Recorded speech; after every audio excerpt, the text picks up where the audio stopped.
Good evening. Good evening, one. Good evening, all. How are you? Hospital porters and other associated works. Hope you're doing all right. How are you? Hospital porters and other associated works. Hope you're doing all right. Do I sound a bit done? Is my audio not right? I need to do that, don't I? Yes. Is that better? Let's just see. It should be. I'll just check in. Don't I? Yes. Is that better? That's better. Yes, it is. Let's just see. It should. Yeah, that is right. Hello, everyone. Yeah. Excuse me. Dry cough. I recorded Steve Bassett earlier, and Skype is a nightmare. Oh, bloody heck! Skype is a what? Who designed Skype? Right. The most useful button on the Skype app, on the desktop version anyway, is the settings button. It's gone. It's vanished. Well, I found it eventually. I had to dig down into my profile. And open a tab, and you've got to scroll down, and then suddenly, there's the settings tab. They've hidden the most useful button on the desktop app. Right out of the way. Anyway, that's enough moaning. But basically, I couldn't get my microphone working. But anyway, I want to say a big hello to everyone. So hello to you all. Thank you for joining us. Hello to Balloons. Now, there's some people posted before Balloons. Oh, yes. Oh, no, Balloons was here first. Right. Was there anyone beforehand? I think for some reason what happened to the original comments? All right. Here we go. Right. Older comments. Oh, hang on. That's not the one. Okay. What happened was several other people posted beforehand, such as Crafty Nihilist saying first probably and things like that. So welcome all of you. Hello to Balloons. Welcome. How are you? Nothing as it seems. Shall we? Hand orange covering eyes. I'm not going to do that. Christy K. Hey, I reckon they're taking the mick of it, don't you? Get out your car, you naughty bugger. You're going to make the aliens angry. No car, luckily. I don't have one. So, yeah. And Christy, I said that in text, and Christy says, hello. Says you lucky thing. Yeah, Christy. Who'd want a car who'd want a car in this day and age? New comments. Hello, we have here... we've got a couple more people. So hello to Nothing As It Seems. How are you? DJ B2, hello, good to see you. I've missed you guys, I have. Diazepam, hello, hope you're feeling nice and relaxed after you've taken yourself, Diazepam. And Drew Peacock, hello, Drew. I've got to be very careful not to say your name too quickly. Hello, good sir. Hello, Drew Peacock, how are you? Nothing. Armchair Warrior, that would be a good handle username. All right, I suppose it's accurate, isn't it? Hello, Crafty Nihilist. Connor says hello. Hey, hello, Connor, how are you? I met Connor. Connor is Crafty.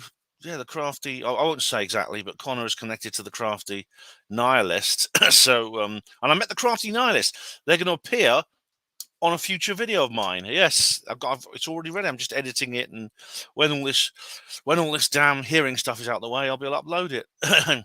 Hello, Keith and Clara. Nice aliens there. Hi, Tina Silver. How you doing? Trevor Murray, my brother Porter. Pride and Dignity, Trevor.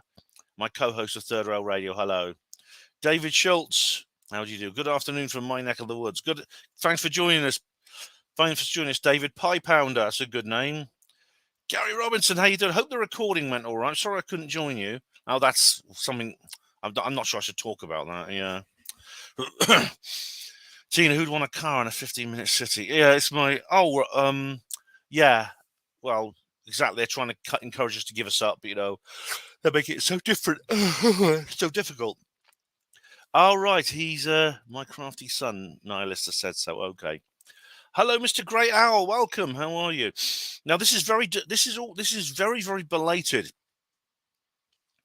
Very, very belated indeed, because as you may be aware, the hearing we're going to talk about actually happened last Wednesday. And in fact, when you watch the Ben Goes on Tour 2023 video, which I'm editing at the moment, you'll see me sort of sneak into a pub. I went into a pub called the King of Wessex, which is, of course, a Wetherspoons. Excuse me. It's in Bath, and I went and I watched it live on my laptop in a corner. Got the Wi-Fi working. I did it. Excuse me. I had eventually the crafties came and picked me up, but you know what? I'm fine, fine, thanks, Balloons. I hope you're all right. Yeah. Hello, nothing it seems. How do you do? What happened was, Christy says, "Is it the double bluff?" Christy, good question. We'll come on to that. We'll come on to that now. Everyone in the guess what? They had the football on the big screen on the wall. They had football, and everyone in the pub was watching the football. And there was me tucked in a corner with my laptop open, watching a bunch of people in suits talk about aliens. But when I watched it, of course, I realised, as I promised you long ago, that I would cover this in great detail, and I'm going to. But it is slightly belated by a few days because I went to the Glastonbury Symposium. Now, I have no regrets about that because it was a wonderful, wonderful event. Really, really good. So, with no further ado, I think I should. Oh, let's have a look. I'm gonna have to my notes. We'll do the notice comments first, shall we? We'll do the notice comments.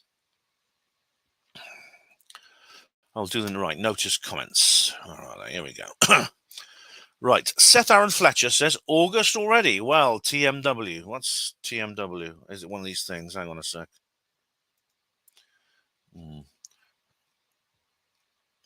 What's TMW?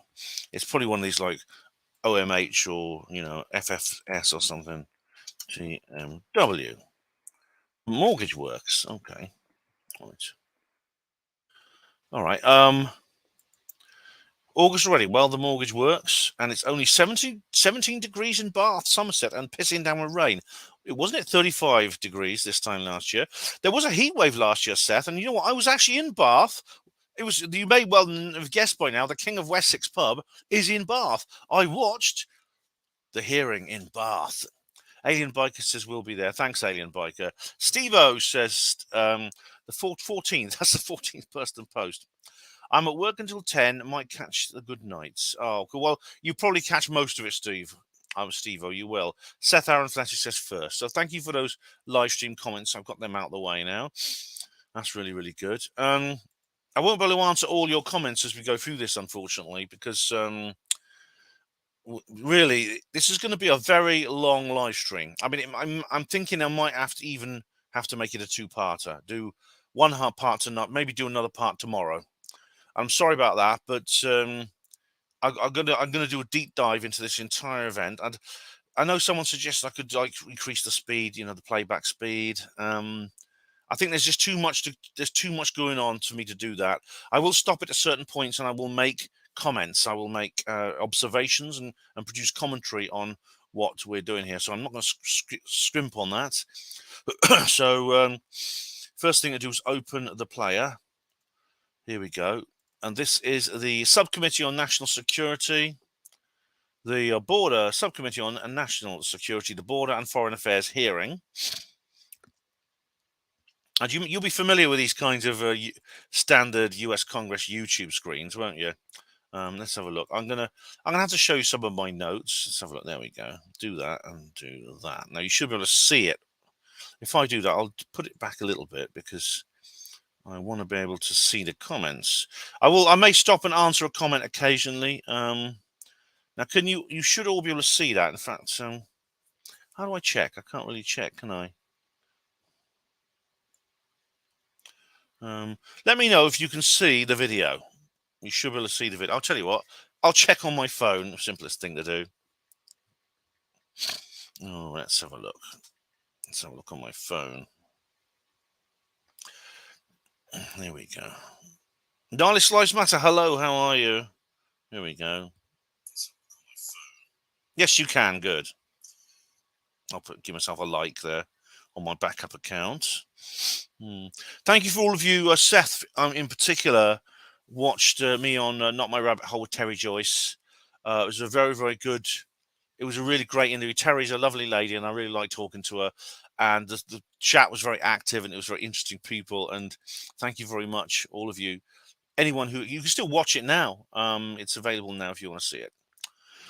Mark 1. Hello, Mark. How do you know? Lives Matter. I've got my mortgage fixed at 1.7%. Hello, Graham. How do you do?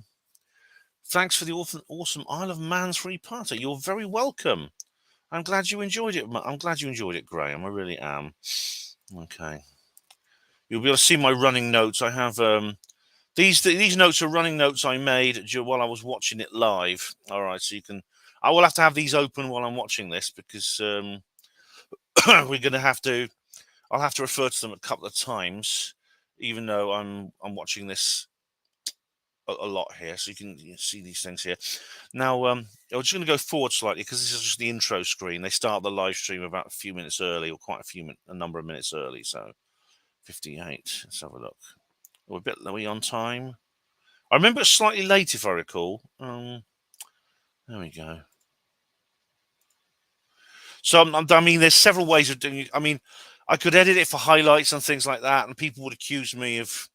People just say, "Oh, you're just editing it selectively," and so we're just going to play the whole thing.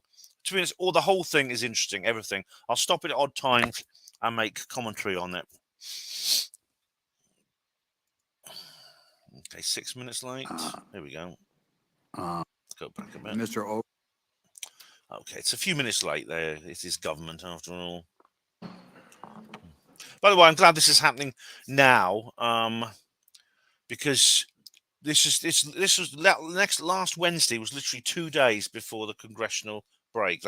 They're politicians, of course, so they can vote themselves a nice paid holiday, and they have 5 weeks off in the summer. So yeah, so it is actually. So I'm very glad they've done this now. If they hadn't done it last week, we'd have to wait till damn September for it even to get going. Oh God, as Charlie Brown once said, "How will I live until September?" Hello, Pioneers. Hello, Martin Taylor. You watched the pod see with James at Base's project. Thinks these hearings are complete CIA out like DJ. James at Base's project. Who's that? Not James Casbolt, surely. Who's that exactly, Martin? I'd be interested to hear what they have to say because I welcome all opinions. Pioneer Spirit. Watched a video with last night with Stephen Greer, and he answered all my questions about the man-made UAP being an organisation operating outside of every government. It's almost like Stephen read my mind. Maybe he is. ET biogenetics. Now, I should point out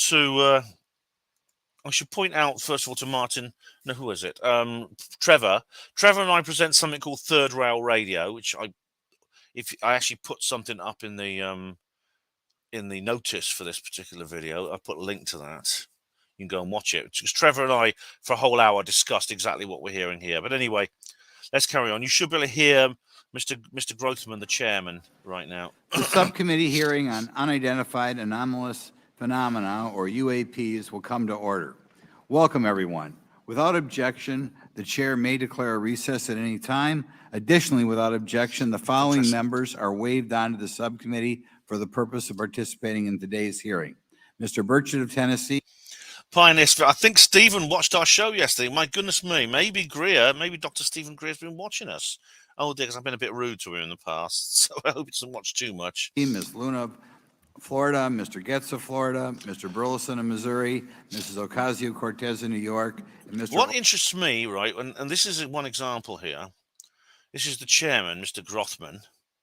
And behind him, you'll see, this isn't the only one. Behind him, you see a young woman in a nice suit. All these people, all these people you're going to see on the panel have a row behind them as they're sitting. There's a row of these people behind them who are sort of younger, and these are obviously people like secretaries, assistants, interns, admin staff, and people like that. And God knows what else they do. I mean, we know what Monica Lewinsky did, didn't she? And she was one of these people. So I wonder what they. I just wonder. Douglas of Tennessee. Without objection, so ordered.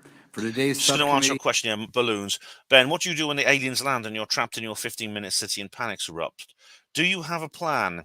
Yes, I do, balloons. I plan to alter the CCTV cameras so they give the aliens fines, which means the aliens won't be able to chase after us. Mark says, open to all opinions, even flat Earth, Ben. Yes. Even flat Earth, Mark. Yes, I don't commit censorship. I would only draw the line, like I said, breaking the law. That's all. Nihilist lives matter. Never accept a cigar from Uncle Bill. God knows. That's right. No. Hearing, both the chair and ranking member will have 10 minutes for opening remarks. That young lady sitting behind him looks like she's probably smoked a few from Bill. Marks, we may both be giving some of those minutes to other members of our party. I'm now going to recognize myself for 10 minutes. I'm actually going to try to get out of here in about 4, and then we'll give it to some of my friends over here. Good morning and welcome to the most exciting subcommittee in Congress this week, the Subcommittee on National Security of the Border and Foreign Affairs. This week, he said, the most exciting subcommittee this week. Oh, right. So, you mean on last week, are you saying that last week there was one that was even more exciting? Really? Really? Oh, my goodness me. He's blowing his own trumpet a bit, isn't he? I just check. I keep checking every so often on my phone to make sure it's playing properly. The most exciting. It's the most exciting Congress. This is the most exciting hearing of the post-Jurassic period. This is the most exciting hearing that this body of meaningless suited people has produced since the universe began. What are you talking about this week, Mr. Grothman? Don't talk bollocks. Discussion of unidentified anomalous phenomenon. I'd like to thank the brave military pilots. Remember what they're called? Unidentified anomalous phenomena. They'll change it again at some point.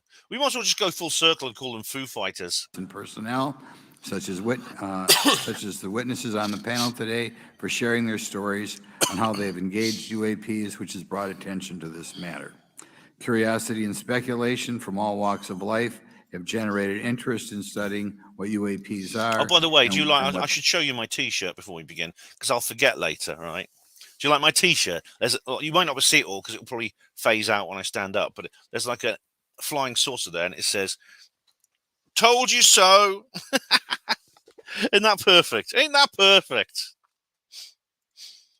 No, I need to share again, don't I? There we go. I will say that when I was younger in school, I read a book, a 1966 book called Flying Saucers, Serious Business, and for a while, when I was a little bit younger, I thought it was the most important issue out there. Flying Saucers are Serious Business. I think it's by Donald Kehoe, I think. Let's have a look.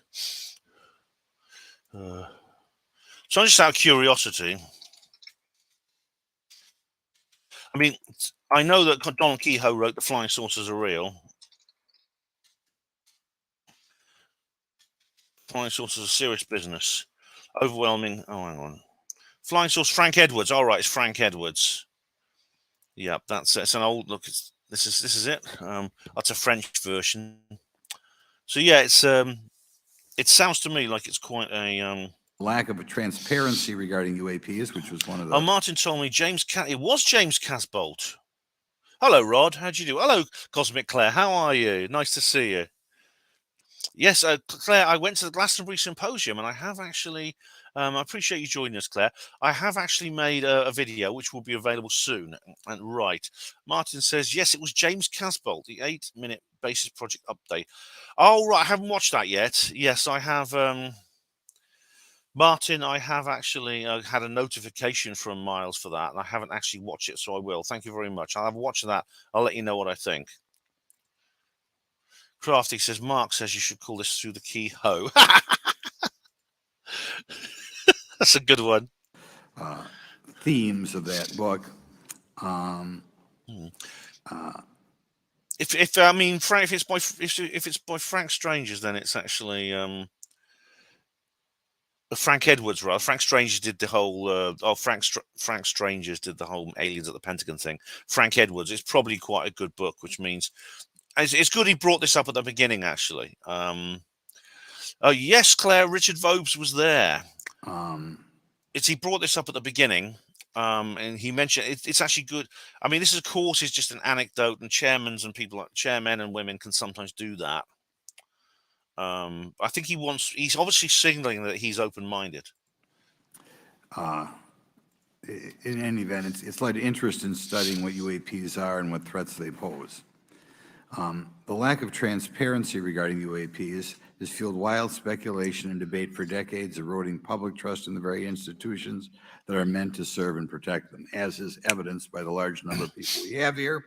Yeah, there was one lady, she's like live streaming. She turned up at 2 a.m. to get in.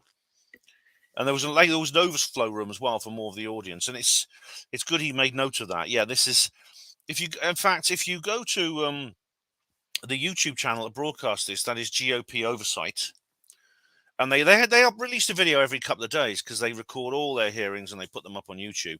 They generally get between I'd say between 5 and 10,000 views each. Guess how much this one has had? Well, the most recent count, 1.1 million. This is by far the most popular video on their channel, and that doesn't include like the live stream. It was obviously like it was embedded in other YouTube channels as well, including lots of mainstream media. So must have been many millions of people watched this. Most exciting hearing this week, my ass. Also want to point out in 1966, President Gerald Ford claimed to have seen a UFO, and in 1969 in Georgia, Jimmy Carter claimed to have seen a UFO. So I didn't know about Gerald Ford. Jimmy Carter's sighting is very famous. I didn't know that about Ford. This has led Congress to establish entities to examine UAPs. Hello, Captain Crabclaw. How are you? Thanks but I should point out for new arrivals, I might not get through all this tonight. I mean, I will try to. This is going to be a very long live stream. But if it's like 1 a.m. or something, I'm going to have to say, look, we'll do part 2 tomorrow or something, because I have to, like most people, I have a job. I have to get up in the morning. So, there you The go. National Defense Authorization Act of 2022 established the All-Domain Anomaly Resolution Office, or AARO, to conduct or to coordinate efforts across the Department of Defense and other federal agencies to detect, identify, and investigate. That's not the purpose of Arrow, but I'll come on to that later. UAPs. However, AARO's budget remains classified, prohibiting meaningful oversight from Congress. In addition to AARO's efforts, NASA is leading an independent study on UAPs that will identify how UAP data is gathered from both civilian and government entities that can be analyzed to shed light on the topic. However, despite these offices being established, there lies a pressing demand for government transparency and accountability that cannot be overlooked. Yeah, you see, these offices, I'll come on to this later, because I think Dr. Sean Kirkpatrick, head of Arrow, has finally worked this out. Arrow is essentially like Project Blue Book. And if you're familiar with the ufological history, Project Blue Book was established in, I think it was 1948. First there was Project Sign and Project Grudge. Sign was 47, Grudge 48. Later, then Blue Book was established, which went right until 1969. It was actually abolished at the end of the 1968 Condon Committee, and by then Hynek had realised that it was simply there so that the government could say, look, we're investigating these UFOs and we found they don't exist. J. Allen Hynek realized during the 1950s and over the course of his career there, he was there for over 20 years, and he was also in Sign and Grudge, so he had about 25 years experience in this, that there was a secret government project to investigate UFOs and to cover them up. At the same time, they had this shop window called Project Blue Book, showing everyone how open they were and how eager to investigate. So, and indeed, I'll read you a letter from Kirkpatrick later that indicates that. I'm not going to go, apart from studying this hearing, I'm not going to go off on too many tangents, because really, like I said, this could take 3 or 4 hours, because it's like the whole thing is like over 2 hours long. And I'm going to have to make commentary. So I'm not going to examine what the mainstream media have been saying about this, but generally it's been surprisingly good. For example, I'll say this much: there was an article in the BBC that was vaguely factual, believe it or not, and it was the head of their features section on the same day that poor old Sinead O'Connor died, which is because that was stealing all the headlines, and so but top feature was it would be Aliens Unite a Divided US Congress. Yeah. And that's been a problem that's been around for 50 years. The Biden administration handling of the Chinese spy balloon that violated U.S. airspace is one example how the government is not prepared for these. The Biden administration's description of events has shown that the government continues not to be forthright. Between the Chinese balloon being shot down and 2 UAPs subsequently shot down Following the event earlier this year, the U.S. government spent $1.5 million in taxpayer dollars on He's referring to ObjectGate, which I've covered in enormous detail. I've actually set up a portal. All right, I think it's important that you know this, actually. So I'm just going to go there and I'll just show it to you. Because this is actually a really interesting prelude to, this is a very interesting prelude to what we've experienced now. Here we go. ObjectGate mini portal. Okay, you can all see that. And basically, these are all publications by me about this subject. And if you don't remember what it is, there's about I did about 5 or 6 videos on this, so you can easily find out and learn more about it. But basically, they shot, what was it? There was these shoot downs of various objects. Hello, Neil Peel, how are you? How do you do? All right, so I'll have to talk to you about that later, Neil. But hello, Neil, and who else is there? That's it. I'm just new peoples. Okay. So yeah, do you remember they kept saying they were objects? Do you remember that? It was really, really weird. Anyway, yet we have seen little clarity from the Biden administration. We must demand. You haven't seen clarity from the Biden administration. What do you expect, Mr. Grothman? What do you expect? You need to take over the damn government because you guys should use your powers. I mean, it's good to see you guys grow some balls. It really, really is. But you need to use them a bit more. You have I can't say too much on YouTube, but you have an illegitimate executive, which needs to, and you need to use all the powers within your laws to deal with that. Transparency from the Department of Defense, our intelligence community, and our defense industry on the UAP. The DoD and intelligence community. This is the problem. They are. Hello, CCG. How do you do? How do you do? Are the aliens the gnome unknowns? Oh, the no not gnome unknowns. You can call them that if you want. Don't worry about silly comments. It's excuse me. Of course, the intelligence and Department of Defense are being cagey. In fact, some of these guys went to the Pentagon and were told, or went to an Air Force base and weren't allowed in. I mean, it shouldn't be allowed. We're going to ask some questions about that today. Congress recognizes the subject of UAPs as multifaceted and requires a careful, data-driven approach. Today, we'll see clarity from these witnesses' testimonies, or we'll seek clarity as to what can be done to improve reporting for military and civilians and remain committed to objective inquiry. Congress should work to ensure that knowledge is not driven by fear. Today, we are not just debating the existence of UAPs, we are deliberating on the principles that define our republic. I'm just writing notes at the same time and accountability. So I look forward to hearing from our witnesses today about ways we can improve government efficiency and openness when it comes to UAPs. I thank each of you for your presence here today and for your dedication to safeguarding the interests of the American people. I look forward to your testimony. Now I'm going to turn it over for 2.5 or 3 minutes to Representative Burchett from Tennessee. Thank you, Mr. Chairman. Thank you all for being here. Tim Burchett is a kind of like, I suppose he became the kind of like de facto chairman of this whole thing. He's very, very animated. He's very passionate. Look at all the news people, they're crawling around on the floor. Yeah. It was very well. I was surprised how well this was covered by the media. I was surprised about so much to do with this. I mean, I'll tell you right now that this exceeded my expectations. It was way better than I thought it was going to be. Really way better. I want to thank everybody for making this happen today. And I want to remind everybody this is a nonpartisan issue. This has nothing to do with party politics. I think the cover-up goes a lot deeper than that. I also want to thank my colleague. That's an understatement, Tim. It really is. Representative Anna Paulina Luna, sitting beside me here. Jared Moskowitz. See, he has his own assistants behind him now, you see.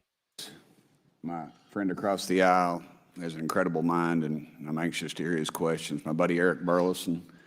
And it's not in my notes here, but Matt Gaetz. If it hadn't been for Matt Gaetz, myself, him, and Luna would still be down at Eglin. Now, Matt Gaetz, you'll see him in later on. He is kind of like, he's not a member of the committee, but he's been allowed in. I'm curious to know why. Air Force Base, trying to get some answers. Oh, that's it. That explains it. He's essentially come in for that reason. So he's kind of a witness. He's got an incredible legal mind. Also, I know I saw it in the crowd there, George Knapp. Yeah. Jeremy Corbell. George Knapp and Jeremy Corbell. You'll see them in a minute. I should point out, I'm sorry if I won't be able to reply to all your comments. I'm sorry about that. I'm able to reply to someone on my spare account in my phone, but I'll need to be able to focus on this as well, so it's going to be tricky. They're not witnesses, but they've provided some statements on this subject, and I seek unanimous consent to enter those statements into the record, Mr. Chairman. Without objection. Also, would like to enter in. Yeah, I won't read out the statements, right? But both George Knapp and Jeremy Corbell wrote like 16-page letters, which have just been submitted as an exhibit for the panel for this particular hearing. But you can guess what they were saying. I understand now that this is unclassified and it's public record, but as we all know, that's sometimes probably CIA, DJ. Difficult for the public to get a hold of. A report, Defense Intelligence reference documents, advanced space propulsion based on vacuum, space-time metric engineering, some light reading for some of our members. Without objection. Thank you. Mr. Knapp wrote, since 1969, the position of our military has been that UFOs pose no threat to national security and are not worthy of further study. I'd say that's the biggest understatement of the decade. Tim, it's a lie. Just call it what it is. It is a lie. He also goes on to talk about the dismissive attitude. It's at odds with what was revealed in documents, reports, and internal memos. And Mr. Cabral says, as he writes these words, the UFO is emerging as a major topic of global importance. About time, too. State that as a fact. Out there, I met a fellow who came in here all the way from Denmark to be here for this meeting. So this is huge. That might be Carsten from UFO Denmark. I don't know. Maybe Piers with him. I don't know. The guys who hosted me over in Copenhagen in 2019. This is worldwide. I think we suspect what's going on, but I'd also like to thank the members of Congress who have supported our efforts to make this hearing happen. Some have even confided to me that they've had UFO sightings of their own. Those members, of course, some of them wish to remain anonymous, and I'll keep it that way. But also, finally, I'd like to thank these three brave witnesses here. They took an oath. They took an oath to uphold the Constitution of the United States, and dadgummit, they're doing it. Yeah, and we owe them a debt of gratitude.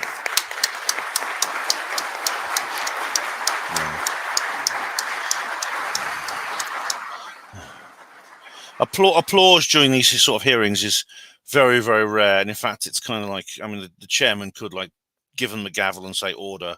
He doesn't, but I think he knows better than to do that.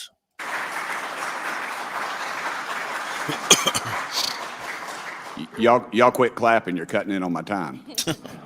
Just kidding. You'll have plenty more. These folks, they've got nothing to gain from this. And I think you're going to find out that they've endured quite a few slings and arrows. We need to remember them in our prayers and their families. And I'm thankful to them for their honest testimonies. They have done interviews and appeared in documentaries like Accidental Truth. I know people are going to accuse him of being an agent, like they accuse everyone of being an agent. But you know what? He just comes across as so sincere and genuine. And his other interviews, he's still doing interviews now, and they're not going to let this go. I think people are still talking about this. It's not going away. I think maybe some people are hoping that, the furrow will die down and that'll be the end of it. But I tell you what, they're still. I've just been watching videos that are just made today all about this. Hello, Lights Were Low. How are you? Have a good time on the train, mate. I'm glad you can get a good Wi-Fi signal. Get their stories out there and now they are all here to testify under oath for Congress. It's been so difficult to get here today. I said, in the Baptist church, we'd say that the devil's in our way.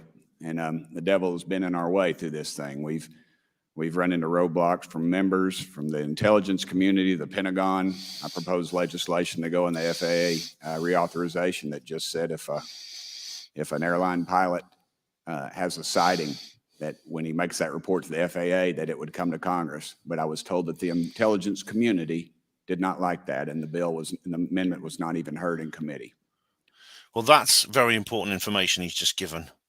I mean, at some point, right, all you backslappers who accuse everyone of being an agent, right, you got to say, well, okay, well, how does one qualify as not an agent?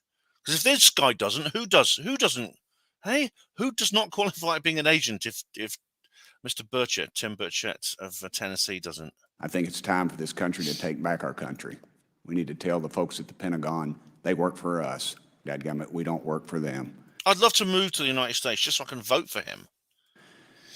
And that's exactly I think he's the American equivalent of Andrew Bridgen. He really is. the point. This is an issue of government transparency. He's not the only good guy in this chamber, I'll tell you.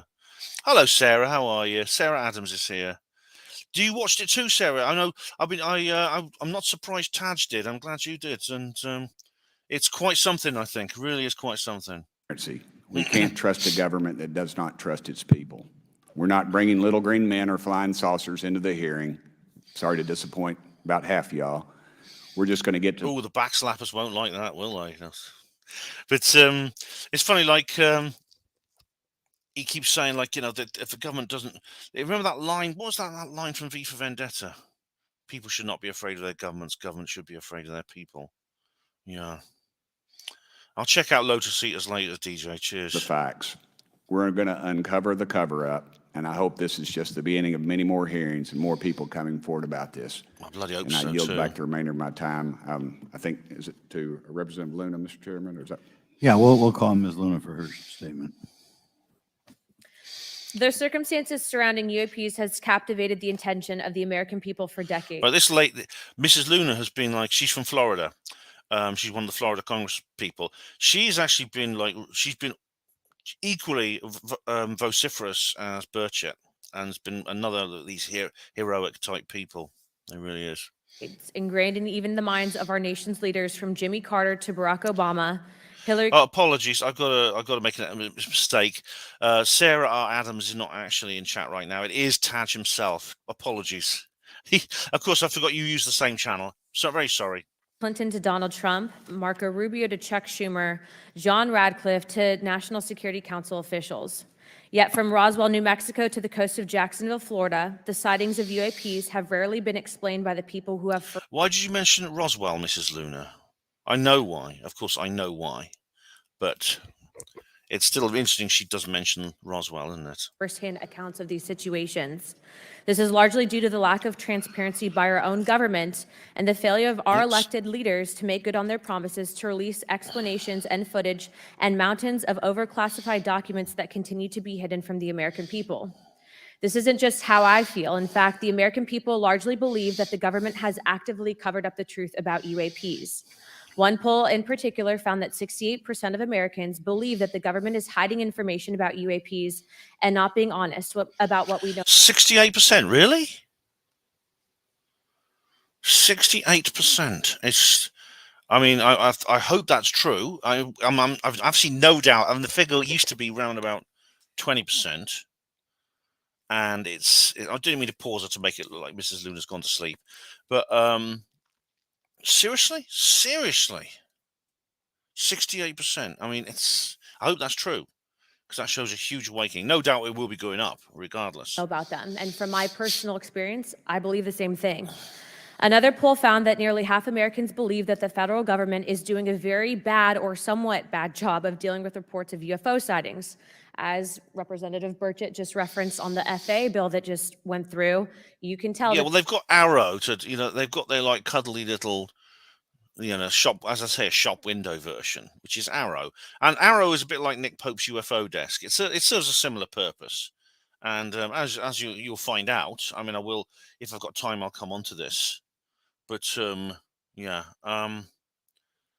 it's as I explained earlier, this is just Project Blue Book all over again. That's exactly happening.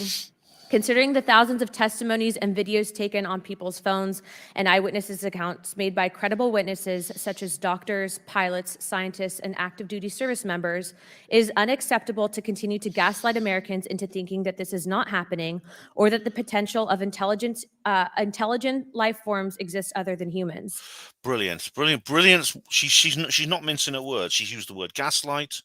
She talks about non-human intelligence. It's excellent work, Mrs. Luna. I mean, this. You know what? I'm going to make. I'll probably come back to this point, but this feels to me like the citizen hearing coming true. Remember, I did a special program, but you remember I did a special thing about the citizen hearing. By the way, the citizen hearing videos have appeared on YouTube, and they've been there quite a long time. So I think that's deliberate. Even more alarming is the fact that these eyewitnesses are many times service members and have no assurance that their lives will not be negatively impacted or even harmed by their experiences. In being an active duty service member working on an airfield, I've had conversations with many pilots where they were in fear of coming forward for retribution and or being taken off flight status. How do we know this? Because the government has said nothing to assure us otherwise. It's absolutely vitally important that this situation has changed now, and they can't punish you anymore for saying, they can't like ground you and stuff like that. Do you remember that scene in Close Encounters of the Third Time? In the opening scene in the air traffic controller's room, do you want to report a UFO over? Do you want to report a UFO? And they say negative. Because they don't want to be carted off to fucking occupational therapy, do they? Occupational health and banned from flying. That's now changed. And that's vitally important. If we're going to end this truth embargo, the people keeping it have to believe they can actually come out and end it without being locked in jail for the rest of their lives. So this is the Gillibrand Amendment's just the first step.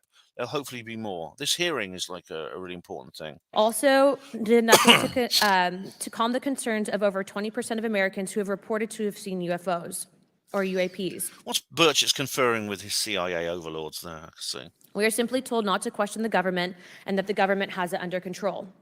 Today is the first hearing of its kind where we will attempt to get down to the bottom of what is actually happening with UAPs. But we will hear from people who have had personal sightings rather than Pentagon bureaucrats who have always been sent to stonewall our investigations. Yeah, see, she's saying kind of the kind of thing that I would, or Miles Johnston would, or Richard D. Hall. She's using the same language we would. This is extraordinary. This is one of the most extraordinary things I've ever seen, this whole hearing.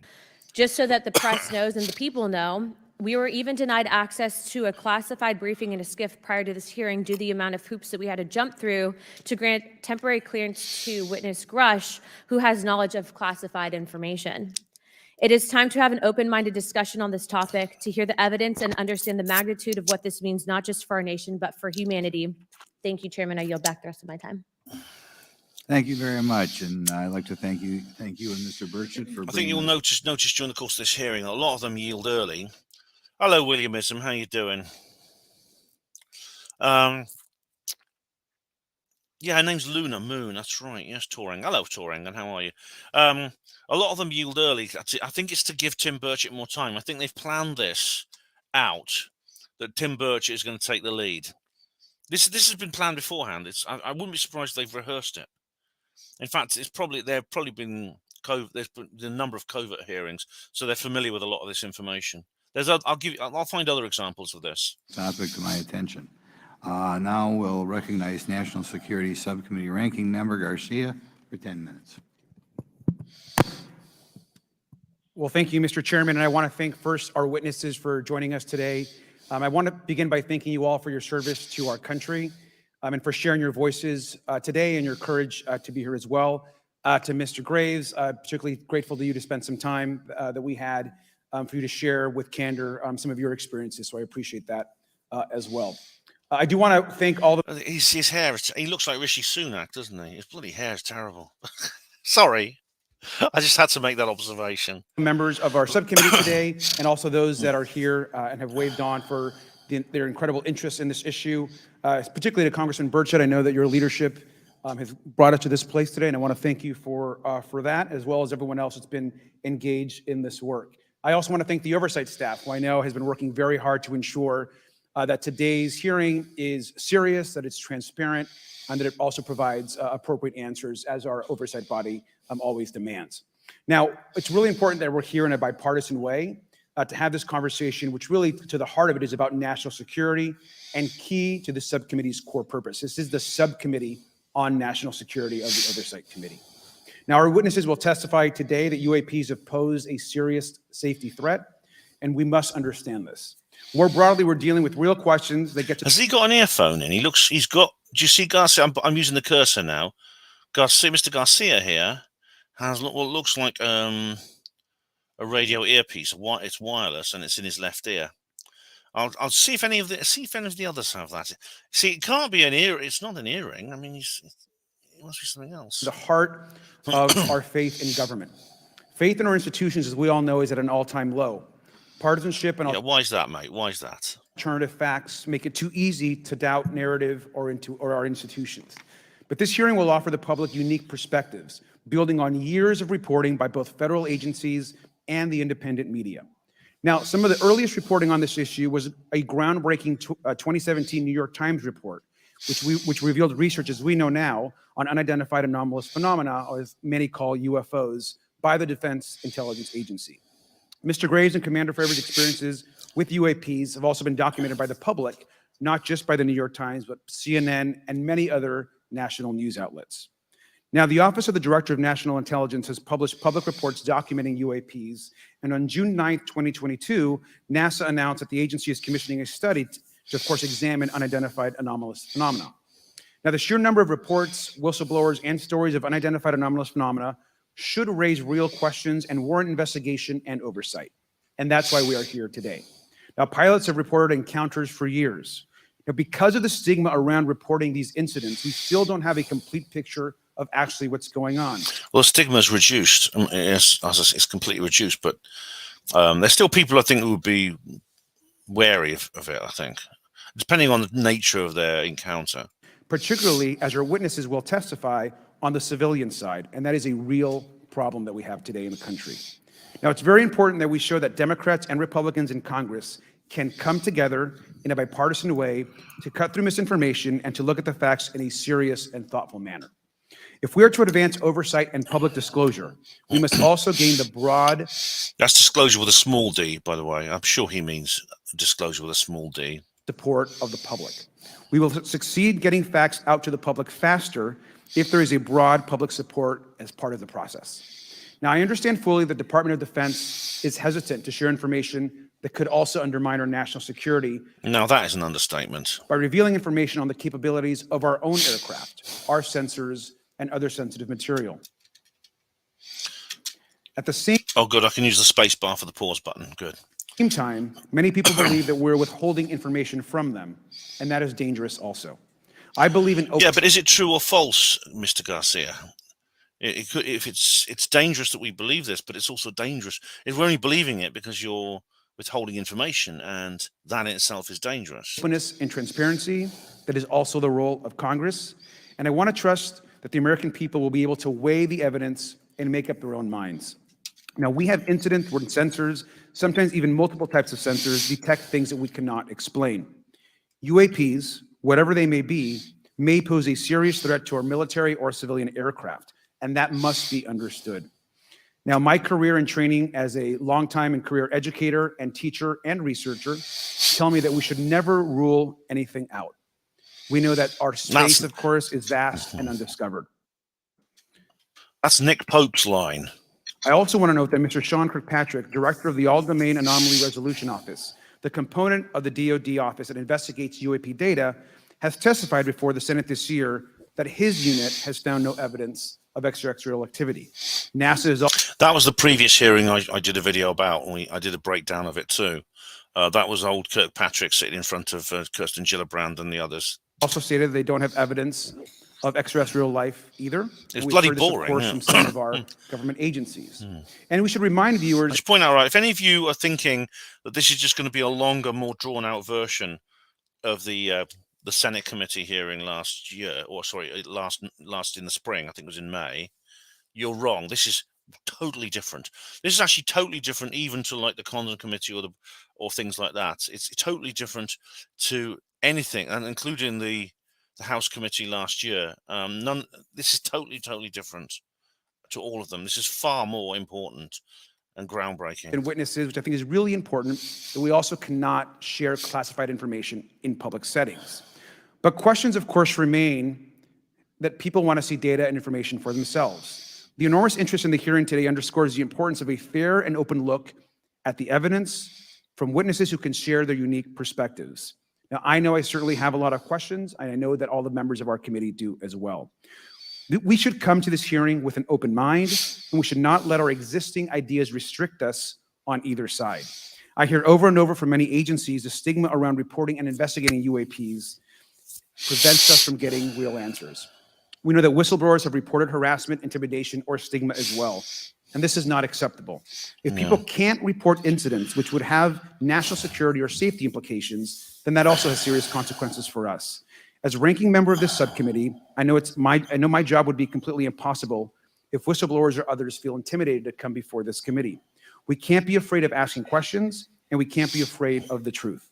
I'm proud to say that this hearing builds upon bipartisan work by members of the House and Senate dating many years back, which has sought to increase awareness within the Department of Defense and to mandate more of Congress of UAPs. We know the Senate is taking up an amendment to their defense authorization bill, which will create a commission with broad declassification authority, and we should all agree that that is an important step.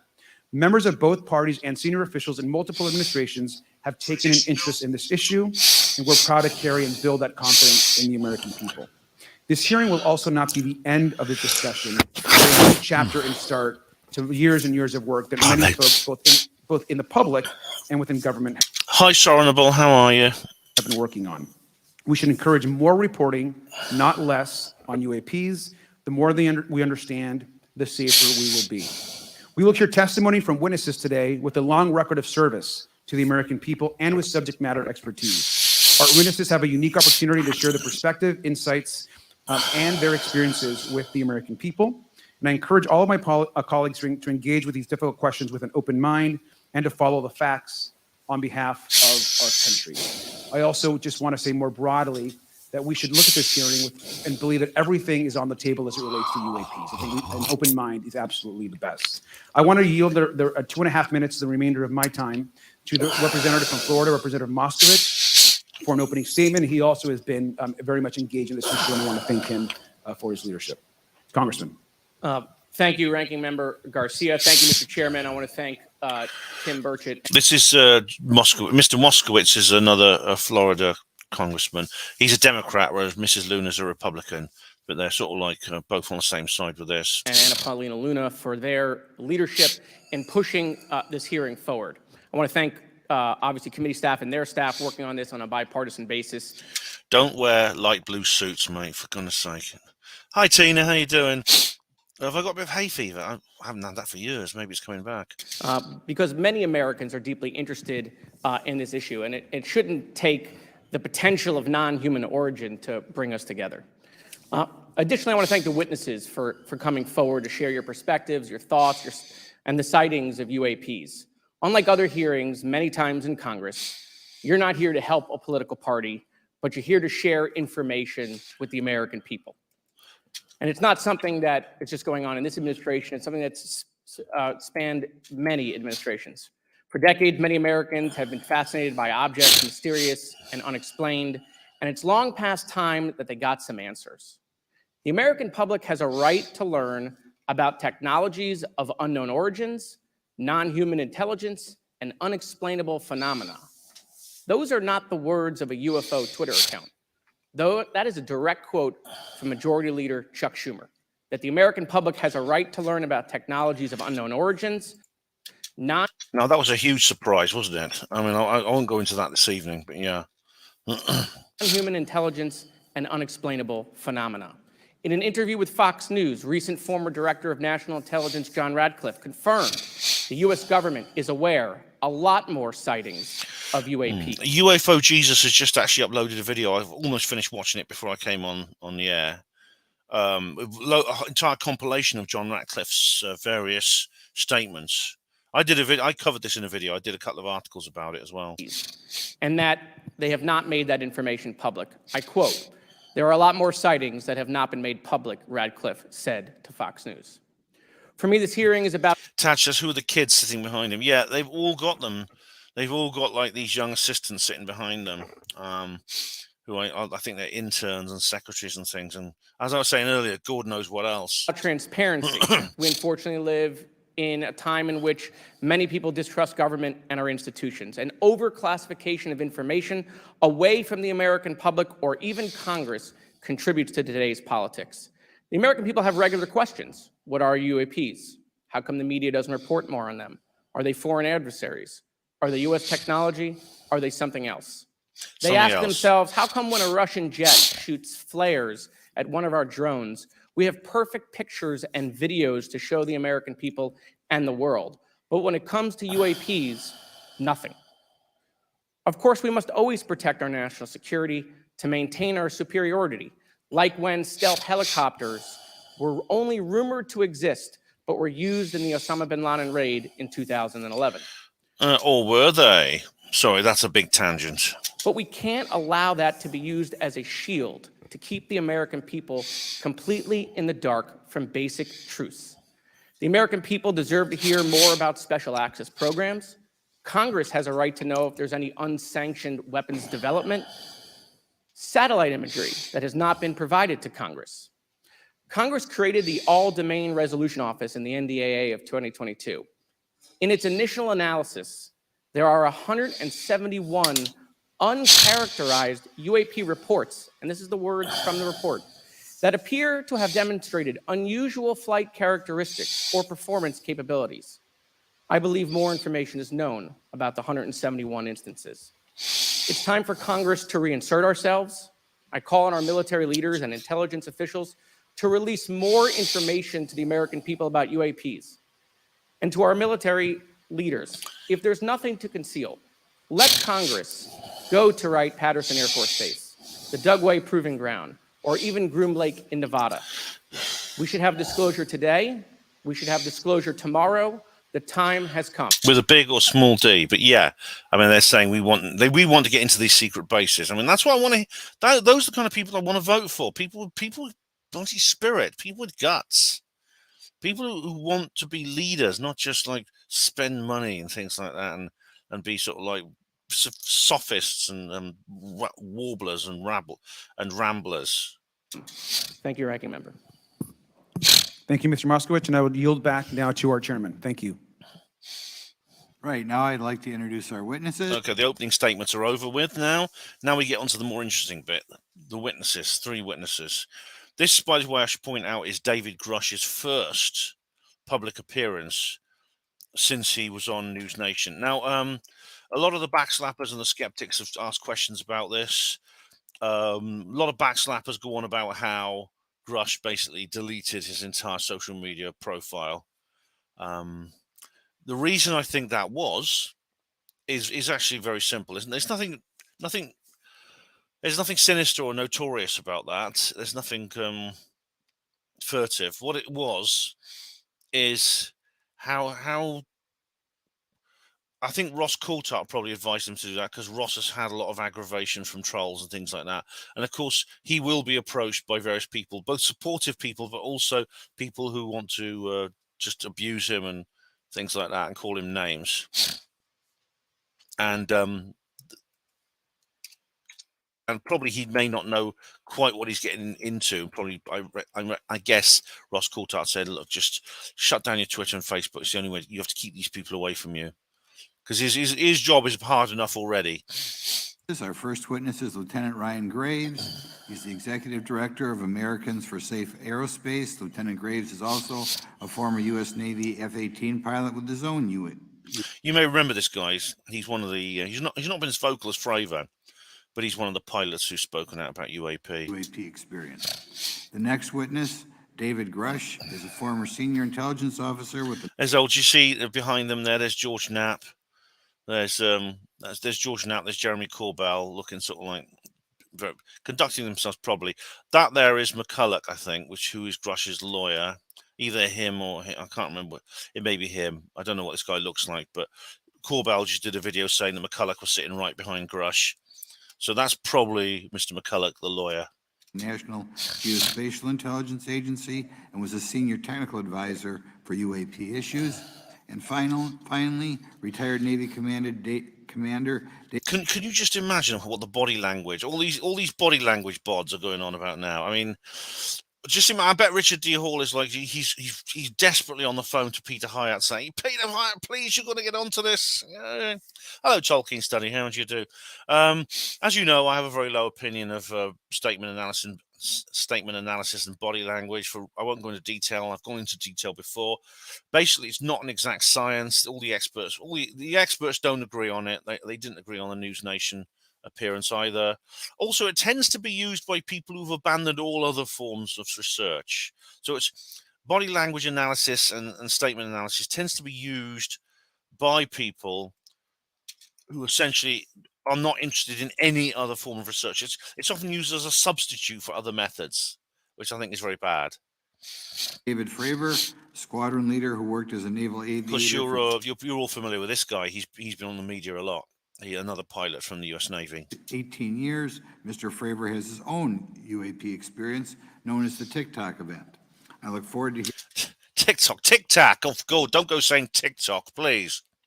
That'll really trigger people. hearing from all three of you today. Pursuant to Committee Rule 9G, the witnesses will please stand and raise their right hands. Do you solemnly swear or affirm that the testimony you are about to give is the truth, the whole truth, and nothing but the truth, so help you God? Let the record show that all the witnesses answered in the affirmative.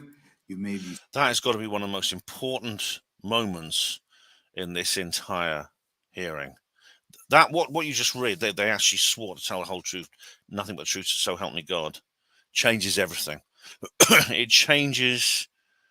I mean, I really thought, when I realized they were going to be under oath, I thought they would tone it down.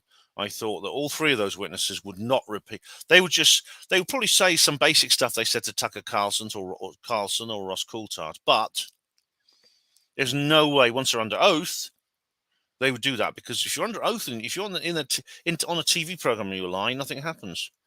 You'll probably get invited back. If you lie to Congress under oath, you face possibly a perjury prosecution, which is a very serious matter. Very serious matter indeed. It's a very severe offence. And so, well, as you'll see what happened anyway. Because at this point I thought they're going to tone it down. They're not. They're going to tone down what they said before. Hello, J1. They don't care about the oaths, really, J1? Well, you go and visit them in jail then, because that's where they're going to end up. If that's the case, then that's where they're ending up, mate. Seated. We appreciate you all being here today and look forward to your testimony. I'll remind the witnesses that we have read your written statements and they will appear in full in the hearing record. Please try to limit your oral Grush's written statements was published a couple of days earlier. Statements to 5 minutes. As a reminder, please press the button on the microphone in front of you so that it's on and the members can hear you. When you begin to speak, the light in front of you will turn green. After 4 minutes, it'll turn yellow, and the red light, when that comes on, tells you your 5 minutes have expired. I'll now recognize Mr. Graves for 5 minutes for your opening statement. Thank you. Chairman Grothman, Ranking Member Garcia, distinguished members of the House Oversight Subcommittee on National Security, Representatives Burchett and Luna. My name is Ryan Fobbs Graves, and I'm a former F-18 pilot with a decade of service in the U.S. Navy, including 2 deployments in Operation Enduring Freedom and Operation Inherent Resolve. I have experienced advanced UAP firsthand, and I'm here to voice the concerns of more than 30 commercial aircrew and military veterans who have confided their similar encounters with me. Today, I would like to highlight 3 critical issues that demand our action. As we convene here, UAP are in our airspace, but they are grossly underreported. These sightings are not rare or isolated, they are routine. Military aircrew and commercial pilots, trained observers whose lives depend on accurate identification, are frequently witnessing these phenomena. The stigma attached to UAP is real and powerful and challenges national security. It silences commercial pilots who fear professional repercussions, discourages witnesses. It is only compounded by recent government claims questioning the credibility of eyewitness testimony. Pie Pounder, just wait and see, okay, mate? Just wait and see. You've got to ask some important questions about what he actually said. It's and Tolkien study says Oliver North isn't in jail. Oh, the Iran-Contra affair was totally different. Oliver North was the fall guy, wasn't he? Anyway, let's carry on. Parts of our government are aware of more about UAP than they let on, but excessive classification practices keep crucial information hidden. Since 2021, all UAP videos are classified as secret or above. This level of secrecy not only impedes our understanding, but fuels speculation and mistrust.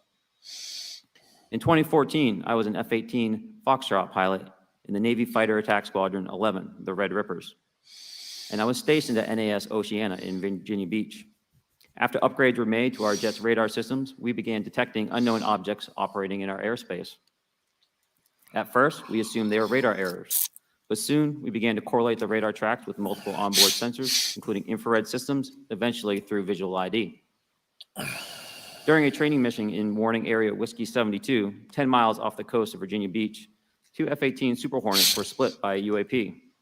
The object, described as a dark gray or a black cube inside of a clear sphere, came within 50 feet of the lead aircraft and was estimated to be 5 to 15 feet in diameter. The mission commander terminated the flight immediately and returned to base. Our squadron submitted a safety report, but there was no official acknowledgement of the incident and no further mechanism to report the sightings. Soon, these encounters became so frequent that aircrew would discuss the risk of UAP as part of their regular pre-flight brief.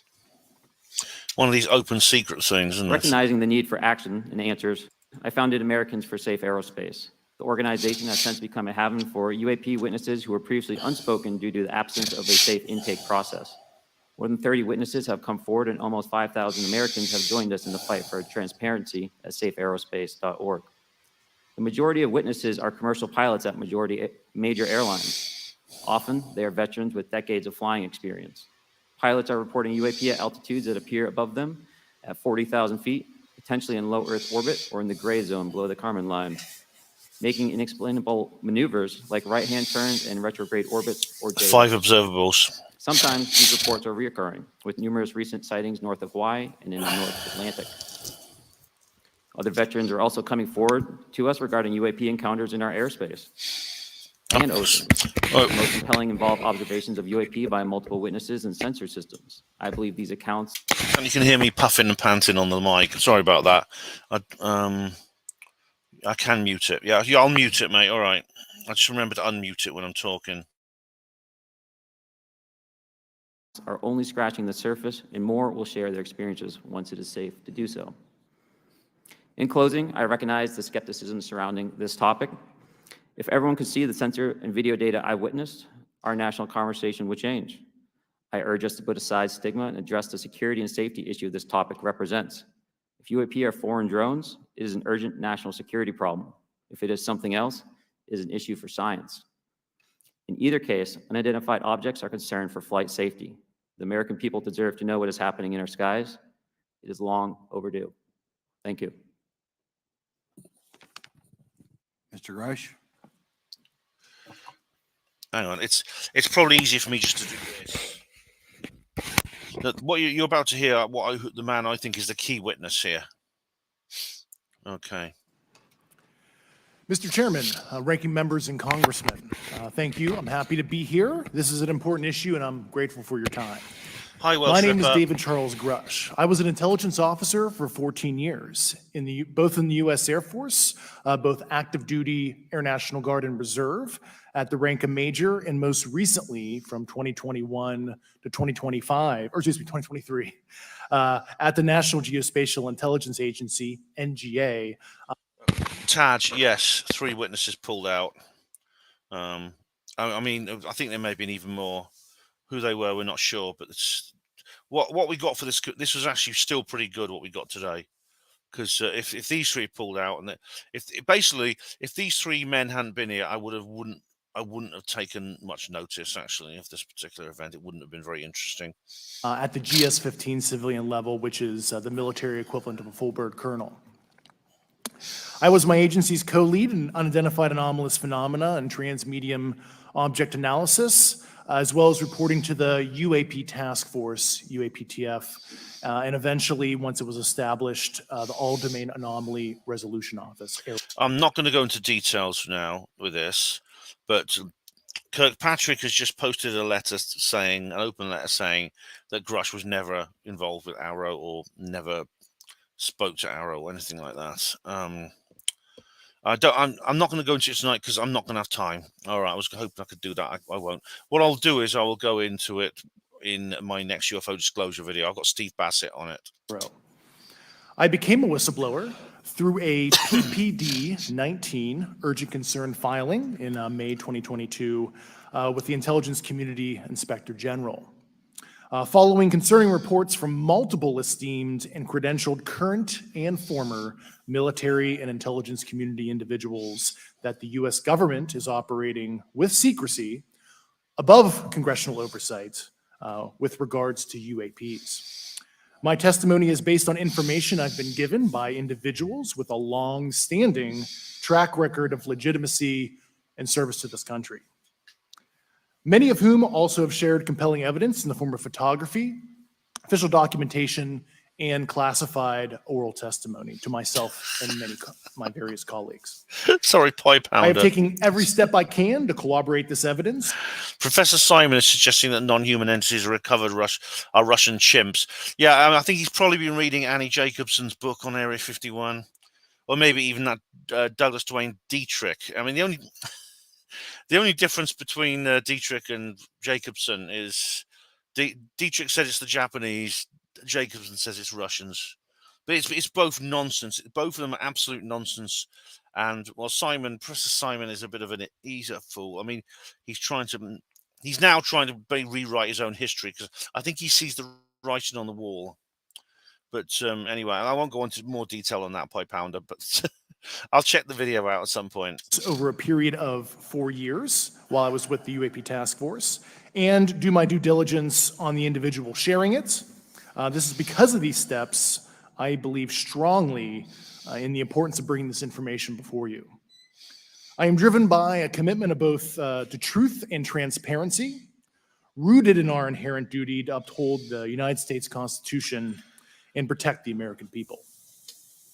I'm asking Congress to hold our government to this standard and thoroughly investigate these claims. But as I stand here under oath now, I am speaking to the facts as I've been told them. In the U.S. Air Force, in my National Reconnaissance Office, NRO, reservist capacity, I was a member of the UAP task force from 2019 to 2021. I served at the NRO Operations Center on the director's briefing staff, which included the coordination of the Presidential Daily Brief and supporting a variety of contingency operations, which I was the Reserve Intelligence Division Chief backup. In 2019, the UAP Task Force Director asked me to identify all special access programs and controlled access programs, also known as SAPs and CAPs, we needed to satisfy our congressionally mandated mission, and we were direct report at the time to the DepSecDef. At the time, due to my extensive executive level intelligence support duties, I was cleared to literally all relevant compartments and in a position of extreme trust, both in my military and civilian capacities. Yeah, he was, as Coulthard said, he's been explaining in more detail about how he actually presented. He actually had to present his intelligence reports to the president, and actually had to collate them and edit them and things like that. So, yeah, he's not exactly, this isn't Win Keach, coming straight off a hillside after pointing a camera at the sky. This is someone totally different demographically to us, in terms of our interests and our status and things like that. I was informed in the course of my official duties of a multi-decade UAP crash retrieval and reverse engineering program. Crash retrieval, reverse engineering. He actually said it. There you go. He actually said the magic words. I mean, this is my jaw. I was going, bloody hell. I'm surprised that people in the pub didn't sort of like turn around and say, "Ew, stop swearing" or something. Because I was like, fuck me. I was going, To which I was denied access to those additional read-ons when I requested it. I made the decision, based on the data I collected, to report this information to my superiors and multiple inspectors general, and in effect becoming a whistleblower. As you know, I've suffered retaliation for my decision, but I am hopeful that my actions will ultimately lead to a positive outcome of increased transparency. Thank you, and I'm happy to answer your questions. Okay. DJB2, Colonel Philip J. Corso, I have a very low opinion of his. The book was actually, I don't know why people think that book is so wonderful. It was an absolute, it was a complete fabrication, and it was a story basically, and the reason why it was written and how, why it became so successful. I don't have time to go into details now. Thank you. Commander Fravor? Thank you. Thank you, Mr. Chairman, Congressmen, Congresswomen. I want to first thank you for the invitation to speak to the committee on the UAP topic that's been in the news for the past 6 years and seems to be continuing to gain momentum. As you know, my name is David Fravor. I'm a retired commander in the United States Navy. In 2004, I was a commanding officer of Strike Fighter Squadron 41, the world-famous Black Aces. They're attached to Carrier Wing 11 stationed on board the USS Nimitz and have begun a 2-month workup cycle off the coast of California. On this day, we were scheduled for a 2v2 air-to-air training with the USS Princeton as our control. When we launched off Nimitz, my wingman was joining up. We were told that the training was going to be suspended and we were going to proceed with real-world tasking. As we proceeded to the west, the air... Captain Christopher, does anyone think this could be the beginning of a fake alien invasion? Maybe. It may be just that. I brought this up in the previous video before this one, so check that out. Controller was counting down the range to an object that we were going to, and we were unaware of what we were going to see when we arrived.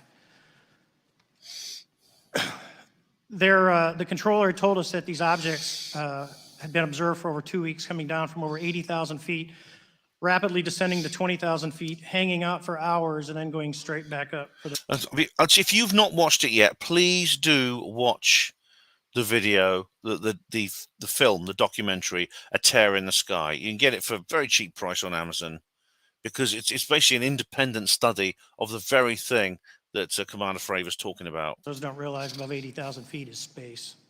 From space, yeah. We arrived at the location at approximately 20,000 feet, and the controller called merge plot, which means that our radar blip was now in the same resolution cell as the contact. As we looked around, we noticed that we saw some whitewater off our right side. It's important to note that the weather on this day was as close to perfect as you could ask for off the coast of San Diego. Clear skies, light winds, calm seas, no whitecaps from waves. So the whitewater stood out in a large blue ocean. All 4 of us, because we were in F-18Fs, so we had pilots and Wizzo in the back seat, looked down saw a white tic-tac object with a longitudinal axis pointing north-south and moving very abruptly over the water like a ping-pong ball. There were no rotors, no rotor wash, or any sign of visible control surfaces like wings. As we started clockwise towards the object, my Wizzo and I decided to go down and take a closer look with the other aircraft staying in high cover to observe both us and the tic-tac. We proceeded around the circle about 90 degrees from the start of our descent, and the object suddenly shifted its longitudinal axis, aligned it with my aircraft, and began to climb. We continued down another 270 degrees, nose low, where the tic-tac, or we considered 270 degrees to where, and we went nose low to where the tic-tac would have been. Our altitude at this point was about 15. See you, Trevor. Thanks very much. Trevor has to leave now. Pride and dignity, Brother Porter. 1,000 feet, and the tic-tac was about 12,000. As we pulled nose onto the object, within about a half mile of it, it rapidly accelerated in front of us and disappeared. Our wingman, roughly 8,000 feet above us, lost contact also. We immediately turned back to see where the whitewater was at, and it was gone also. So as we started to turn back towards the east, the controller came up and said, "Sir, you're not going to believe this, but that thing is at your cap point, roughly 60 miles away in less than a minute. You can calculate the speed." We returned to Nimitz. We were taking off our gear. We were talking to one of my crews that was getting ready to launch. We mentioned it to him, and they went out and luckily got the video that you see, that 90-second video. What you don't see is the radar tape that was never released, and we don't know where it's at, of the active jamming that the object put on an APG-73 radar. And I can get into modes later if you're interested. By the way, the skeptics also want the radar tape released, because they'll say once it's released, they'll find out that all that these guys saw were seagulls and things like that. So release the tape so we can all see it's seagulls. Oh God, those skeptics are in for a nasty surprise. I mean, I think they already have had one, but they're in for worse. What is shocking to us is that the incident was never investigated. None of my crew were ever questioned. Tapes were never taken, and after a couple days, it turned into a great story with friends. It wasn't until 2009 until Jay Stratton had contacted me to investigate. Unbeknownst to all, he was part of the ATIP program in the Pentagon led by Lou Elizondo. And there was an official report that came out that's now on the internet. Years later, I was contacted by the other pilot, Alex Dietrich, and asked if I'd been contacted, and I said no, but I'm willing to talk. I was contacted by Mr. Elizondo, and we talked for a short period of time, and he said we'd be in contact. A few weeks after that, I was made aware that Lou had left the Pentagon in protest and joined forces with Tom DeLonge, Chris Mellon, Steve Justice, and others to form Two Stars Academy, an organization that pressed the issue with leading industry experts and U.S. government. Captain Crabclaw, I don't think so. Captain Crabclaw is saying it's possibly a submarine releasing radar jamming balloons. No, I don't think so. The radar jamming balloons you're referring to are going to come up later because someone describes what they describe as a cube inside a sphere. This came up during ObjectGate as well, as they said a cube inside a hexagon or something like that. I've looked for photographs and schematics of these balloons. I can't find them anywhere. I can't find it. And they don't behave the way these pilots described them as behaving.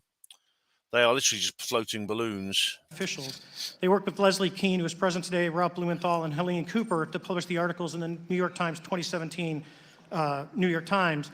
And it removed the stigma on the topic of UFOs, which is why we're here today.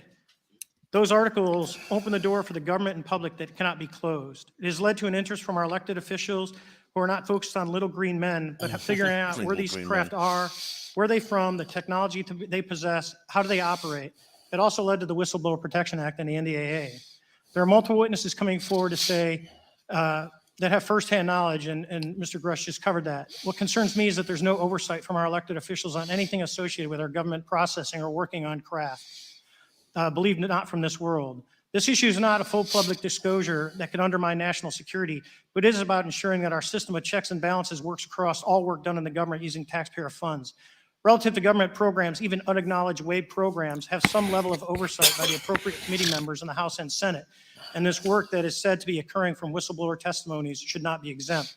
In closing, I would like to say that the Tic Tac object we engaged in 2004 was far superior to anything that we had on time, have today, or are looking to develop in the next 10 years. If we in fact have programs that possess this technology, it needs to have oversight from those people that the citizens of this great country elected in office to represent what is best for the United States and best for the citizens. I thank you for your time. Thank you very much. Thank you very much. Well I know it's said. very difficult for all of you, all you've done in the past to try to illuminate this issue. Calling myself first for some questions. I'm going to start with Mr. Graves. Are pilots that you interact with as part of your organization, do you feel adequately trained and briefed on how to handle encounters with UAPs? No. Right now, military witnesses to UAP have limited options for reporting UAP, but Taj, I'm not going to repeat that, but that is hilarious. more concerning is that commercial aviation sector has not adapted to the lessons that the military has implemented. The military and Department of Defense has stated that UAP represent a critical aviation safety risk. We have not seen that same language being used in the commercial markets. They are not acknowledging this risk. Okay. What steps do you think you have to be taken to improve a pilot's UAP reporting, be it military or commercial? Right now, we need a system where pilots can report without fear of losing their jobs. There is a fear that the stigma associated with this topic is going to lead to professional repercussions, either through management or perhaps through their yearly physical check. So having a secure system, reducing the stigma, and making this information available through the public is going to reduce the concerns that aircrew have. Could you just give me a little idea of the degree to which reports in the past are not made public right now? Well, I don't think there has been a proper reporting system to gather those reports and thus not report them. So to answer your question, I think there is a dearth of data due to the fact that the reporting has been limited up to this time. Could you tell me why you believe it's, kind of to play the devil's advocate, a reason why some of this stuff should not be available to the public? There's certainly some national security concerns when we use our advanced sensors in our tactical jets to be able to identify these objects. However, there's no reason that the objects themselves would be classified.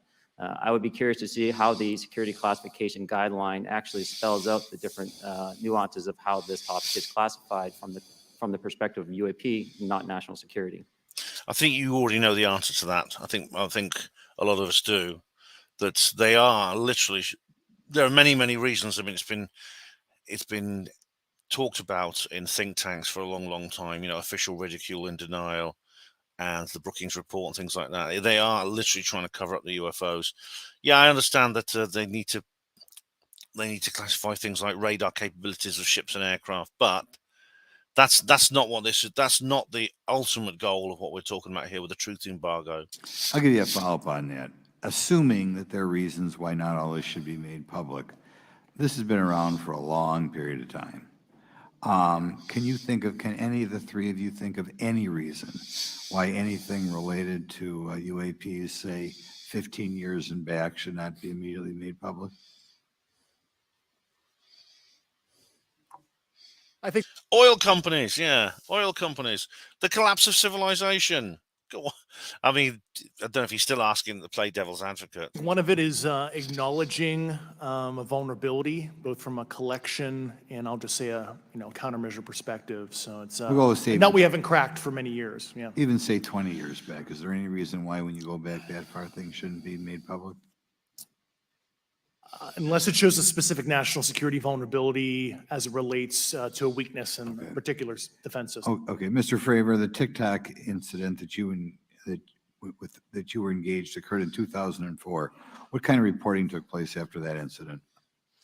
None. We had a standard debrief where the backseaters went down to our carrier intel center and briefed what had happened, and that was it. No one else talked to us, and I was in the. Graham says, what happens at the end of the evidence? Or are we just expecting the US to deny everything? It'll be another closed case. I don't think it will this time, Graham. I mean, he thinks Burchett and the others and everyone else is making too much noise about this. It's still such a major story. It's sure there's going to be now. There's going to be a break now because all the congressmen are in their constituencies. They're having their summer recess. But I think when they come back, people will be poised. We'll soon find out anyway, because obviously I'll be covering this at the time when it happens. Top 20 in the battle group. No one came. The captain was aware. The admiral was aware. Nothing was done. Your commanding officers provide any sort of justification? No, because I was the commanding officer of the Okay. squadron, so no. Was this incident the only UAP event that you encountered while you were a pilot? Hope so, Taj. Yes, it was. Okay. This is for any one of you. Based off of each of your experiences and First many observations, hearings. do you believe UAPs pose a potential threat to our national security? Yes, and here's why. The technology that we faced was far superior than anything that we had, and you could put that anywhere. If you had one, you captured one, you reverse engineered it, you got it to work, you're talking something that can go into space, go someplace, drop down in a matter of seconds, do whatever it wants, and leave, and there's nothing we can do about it. Nothing.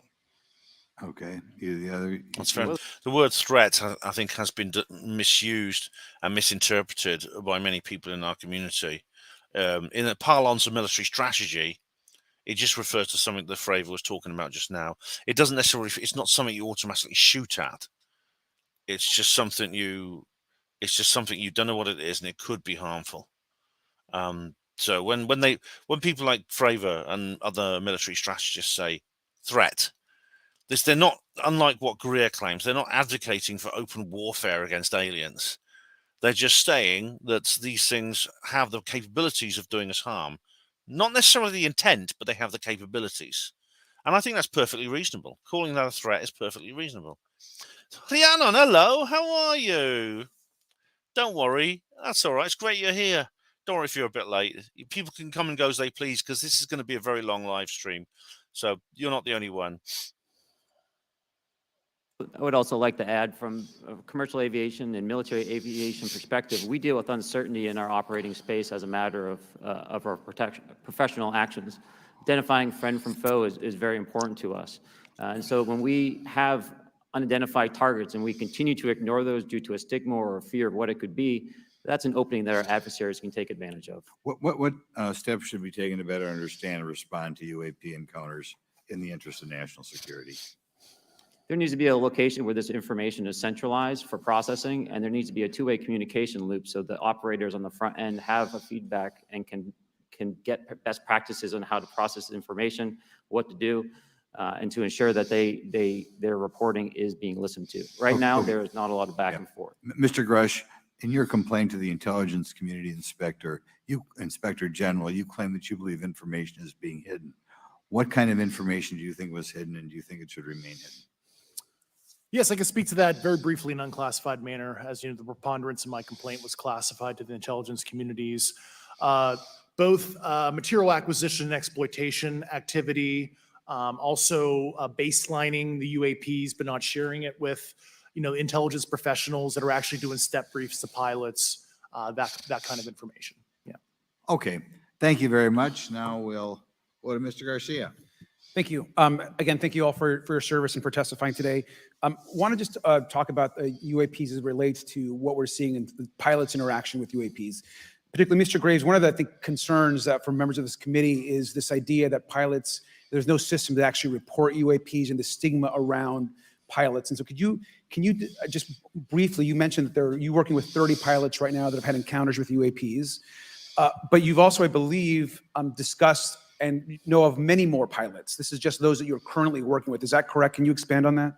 Certainly. I'll break that down in two ways. First, when we were first experiencing these objects off the eastern seaboard in the 2014 to 2015 time period, anyone that had upgraded their radar systems were seeing these objects. So there was a large number of my colleagues that were detecting these objects off the eastern seaboard. They were further correlating that information with their other onboard sensors, and many of them also had their own eye sightings as well of these objects.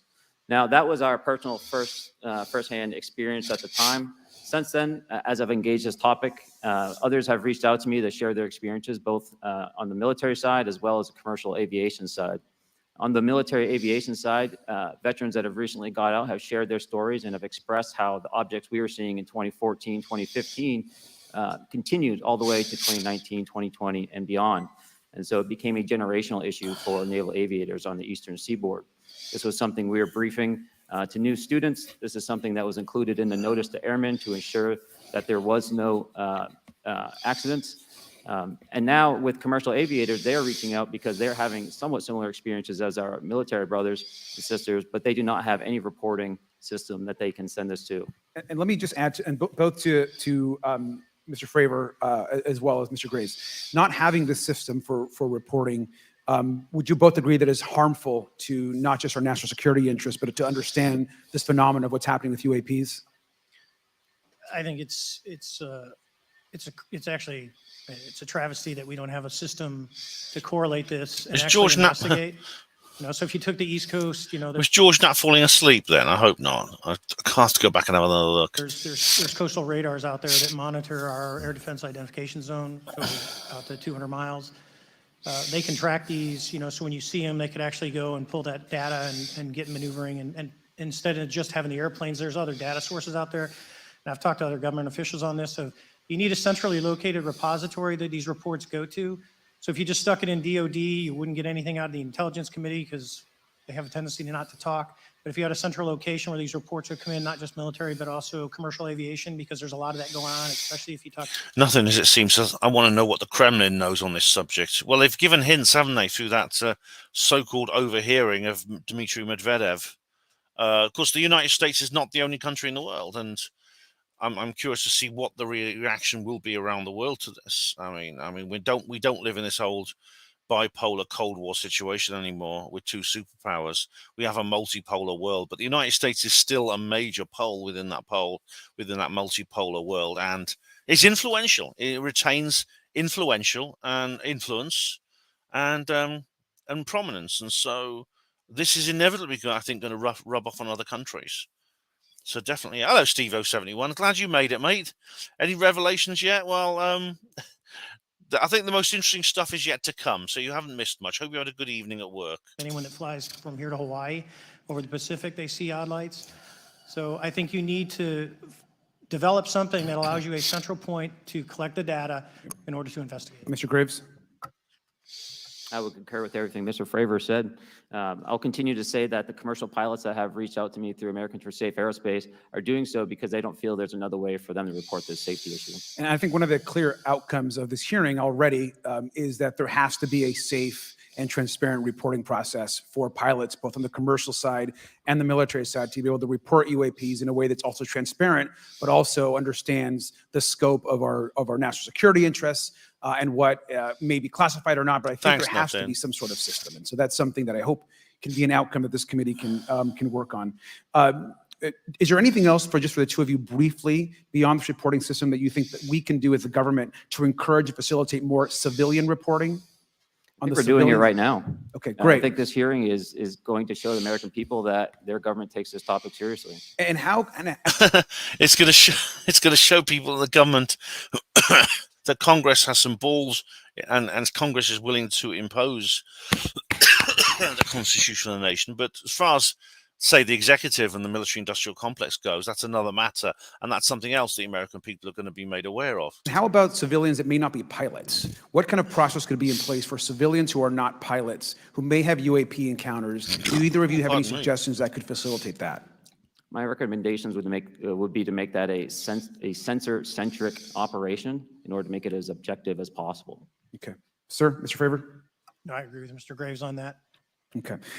Just briefly, I also just want to note, particularly for the two pilots, and I have a question for Mr. Grush. One of the things that I found fascinating in our discussion, Mr. Graves, last night as well, is that you both described UAPs and formations and the way they are observed in space or in our air, and the way that they move is essentially ways in which current technology or aircraft that we know of are unable to actually function or move. And so will you just, for the public record, again, once again, briefly, Steve 071 is asking, is George Knapp allowed to speak, or is it a closed shop for interviews? He is in the public gallery, essentially, along with Jeremy Corbell and Mr. McCulloch, who is Graves' lawyer, Grush's lawyer. And Diana says, the fact is there's no channel for them to report sightings. It's surprising if the military wants to keep things quiet. I would have thought they would effectively siphon them off. I'm not sure. Maybe, Rihanna, that's interesting. I can't think about that now, but I will. I'll have to give that some thought. Thank you. either describe or note that aircraft that are being witnessed, particularly by the 30 folks that you're working with, are essentially outside the scope of anything that we know of today and the technology we have today. Mr. Graves, Mr. Favor? Yes, the objects that are being seen by commercial pilots are performing maneuvers that are unexplainable due to our current understanding of our technology and our capabilities as a country. And that applies for the military as well. Mr. Favor? Yeah, I concur with that. We have nothing that can stop in midair and go the other direction, nor do we have anything that can, like in our situation, come down from space, hang out for 3 hours, and go back up. Thank you. My last question, and sometimes I know that you have also said some of these answers in the past. Graham says we live in the age of action cameras and phone cameras. Surely civilian cameras will be catching more stuff, or is that being ignored for fear of ridicule? Well, they are, Graham, you see, but whenever they're published, people accuse you of faking them. And in this day and age, they might be right. That's the problem. We're trying to get them on the public record as well, which is really important. Mr. Grush, finally, do you believe that our government is in possession of UAPs? Absolutely, based on interviewing over 40 witnesses over 4 years. Please remember what he's just said this under oath. If he's lying, he knows very well he could face a perjury charge. And where? I know the exact locations, and those locations were provided to the Inspector General and some of which to the intelligence committees. I actually had the people with the firsthand knowledge provide a protected disclosure to the Inspector General. Thank you. And Mr. Chairman, I would just say that I think that these questions are important questions, and I look forward to being involved in the process to get those answered. I know there'll be a lot of questions from other committee members, so I yield back. Thank you. We'll go to Mr. Burchett himself. Thank you, Mr. Chairman. Thank you, Mr. Garcia. I would like to have you on my legislation to do just that on the reporting. And we'll get together on that. Maybe you can be my co-sponsor on that. That'd be really cool. Thank you for those great questions. Mr. Graves, again, I'd like to know, how do you know that these were not our aircraft? Some of the behaviors that we saw in a working area, we would see these objects being at 0.0 Mach, that's zero airspeed, over certain pieces of the ground. So what that means, just like a river, if you throw a bobber in, it's going to float downstream. These objects were staying completely stationary in Category 4 hurricane winds. These same objects would then accelerate to supersonic speeds, 1.1. By the way, I noticed this with my own UFO sighting in 2008, which I've talked about many, many times. This was on a windy day, and the thing was staying completely silent and completely stationary. Now, no balloon could do that, certainly, and it'd be difficult certainly for a fixed wing or for a helicopter to do that as well. 0.2 Mach, and they would do so in very erratic and quick behaviors that I don't have an explanation for. Okay. Have you spoken to commercial and military pilots that have seen these off of our East Coast? I have. Okay. Mr. Favor, I noticed that in the Tic Tac video, It's Tic Tac, like the candy, not TikTok like the Chinese Communist app. I'm glad you mentioned Yes, that sir. I too just want to as make well, that, Tim. because my daughter corrected me on that and called me a boomer and said, "Hey, boomer." And I said, "No, baby, it's Tic Tac like the candy. You're going to have to just look it up."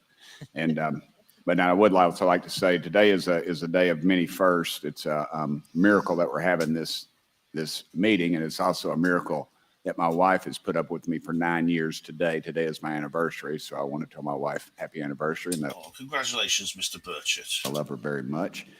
As she likes to say, this 9 years have been the best 2 years of her life. So, thank you.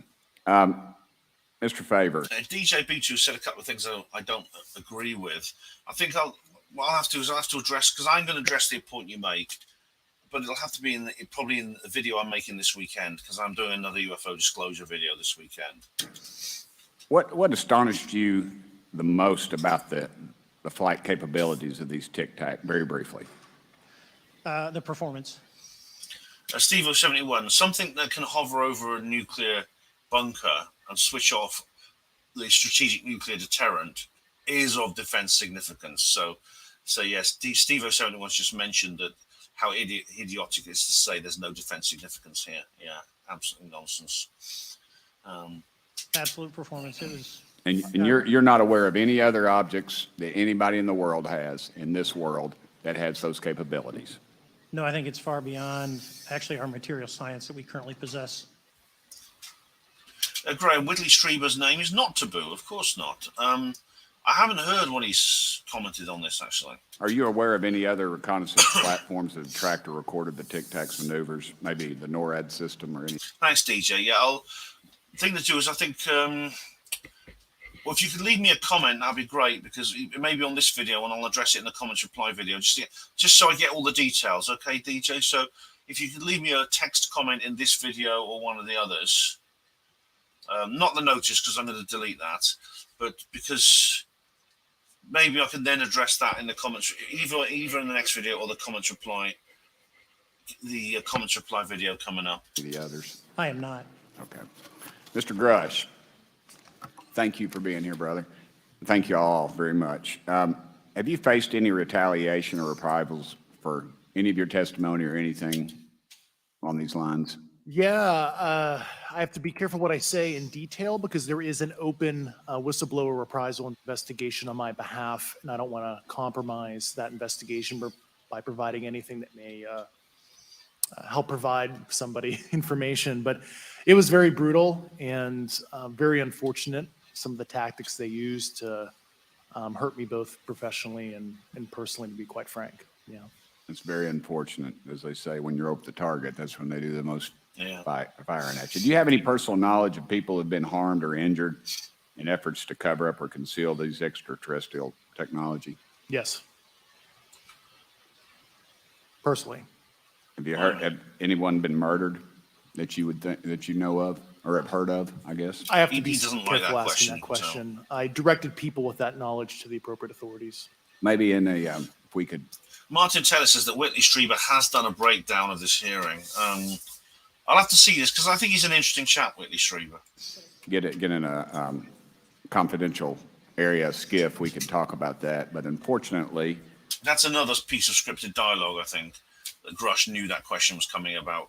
Basically, what they're discussing here is essentially wet work, which of course does go on. We know that the CIA, for example, will take people out. Even South American presidents are not above its ceiling. And of course, they do carry out extrajudicial killings of individuals, and in the pursuit of national security or espionage or whatever it is. The James Bond type figure, license to kill, is actually very real. We were denied access to the skiff, and that's very unfortunate in this scenario. Mr. Favor, do you believe that you witnessed an additional object under the water in relation to your encounter? I will say we did not see an object. There was something there to cause the whitewater, and when we turned around, it was gone. So there was something there that obviously moved. Okay, it was not the same object though that you were looking at, correct? No, we actually joked that the Tic Tac was communicating with something when we came back, and because the whitewater disappeared. We were in another instance, we're told about the capabilities of a jamming during viewing of when there were some people chasing some of these objects. Did you experience any of that jamming or interrupting your radar or weapons system? My crew that launched after we landed experienced significant jamming to the APG-73 radar, which was what we had on board, which is a mechanically scanned, very high-end system prior to the APG-79. And yes, it did pretty much everything you could do: range, velocity, aspect, and then it spit the lock, and the targeting pod is passive. That's what we were able to get the video on. I'm about to run out of time, but Well, are you aware of any of our enemies that have that capability? They're talking here about this is essentially what they call signature management. In other words, they are transmitting.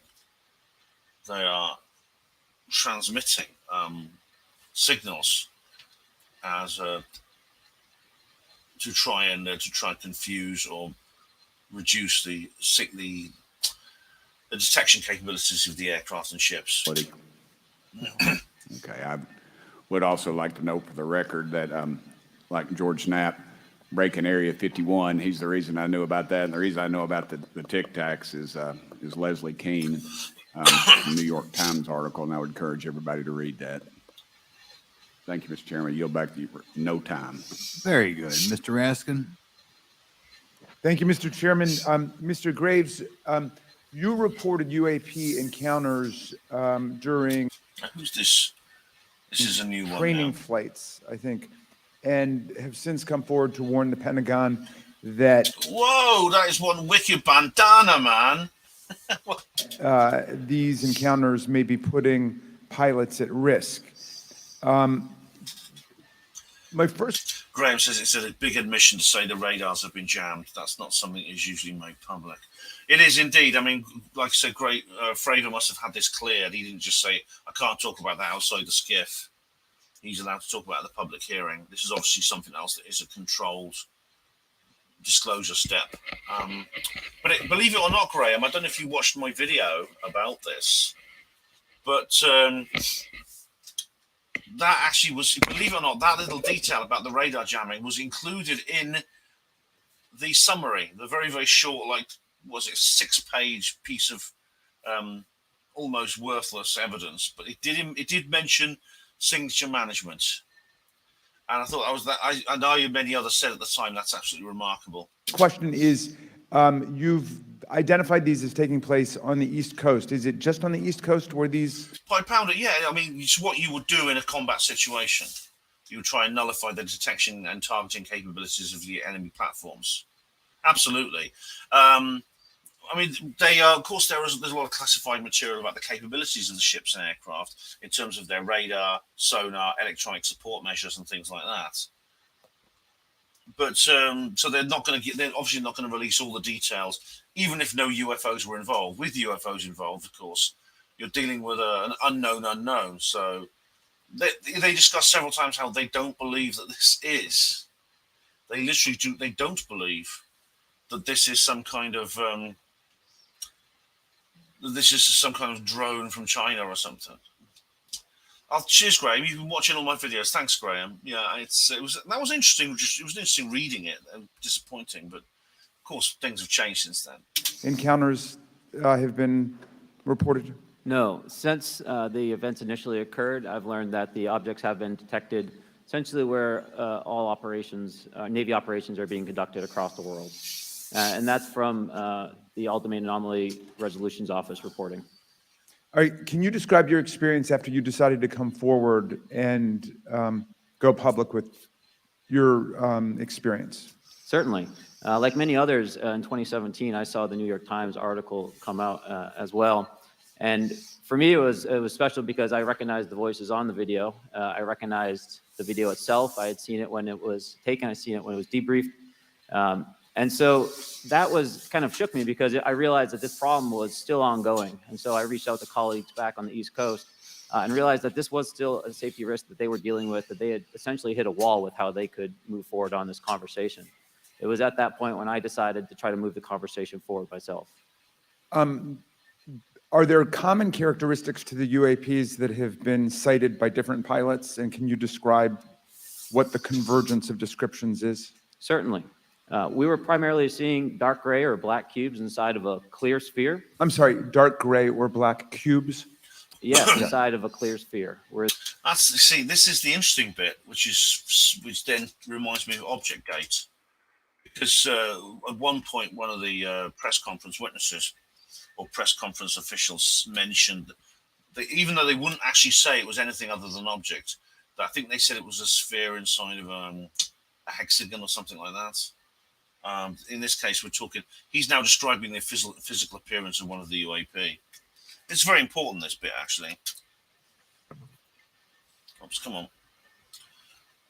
The apex or tips of the cube were touching the inside of that sphere. And that was primarily what was being reported when we were able to gain a visual tally of these objects. And that occurred over almost 8 years. And as far as I know, it's still occurring. I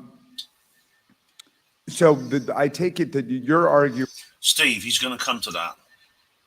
what we need is real transparency in a reporting system so we can get some clarity on what's going on out there, because there are many pilots in your situation, but we should have a way of... Rhiannon has now brought up something very interesting. The cube-shaped object described in the film Missing 411, the UFO Connection. Yeah. I did a full review of that on UFO Truth magazine in my column there. There was the clear cube. There are other sightings of cube or oblong-shaped objects as well. Timothy Good mentions it in one of his books. Yeah, absolutely. Now, someone's mentioned the Jay from Project Unity interview. I don't have time. I don't have time to go into the details of the Jay from Project Unity interview because it's just so complicated and there's so much in it. I did cover some of it in the last video. Developing a systematic inventory of all of such encounters, is that right? Yes, and I think we need both transparency and the reporting. We have the reporting, but we need to make sure that information can be promulgated to commercial aviation as well as the rest of the populace. Mr. Grush, what about you? What was your experience after you came forward?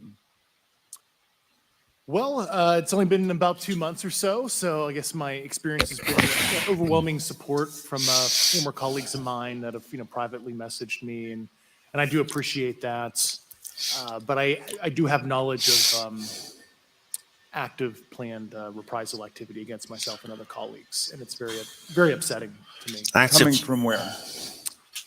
Certain senior leadership at previous agencies I was associated with. And that's all I'll say publicly, but I can provide more details in a closed environment. Okay.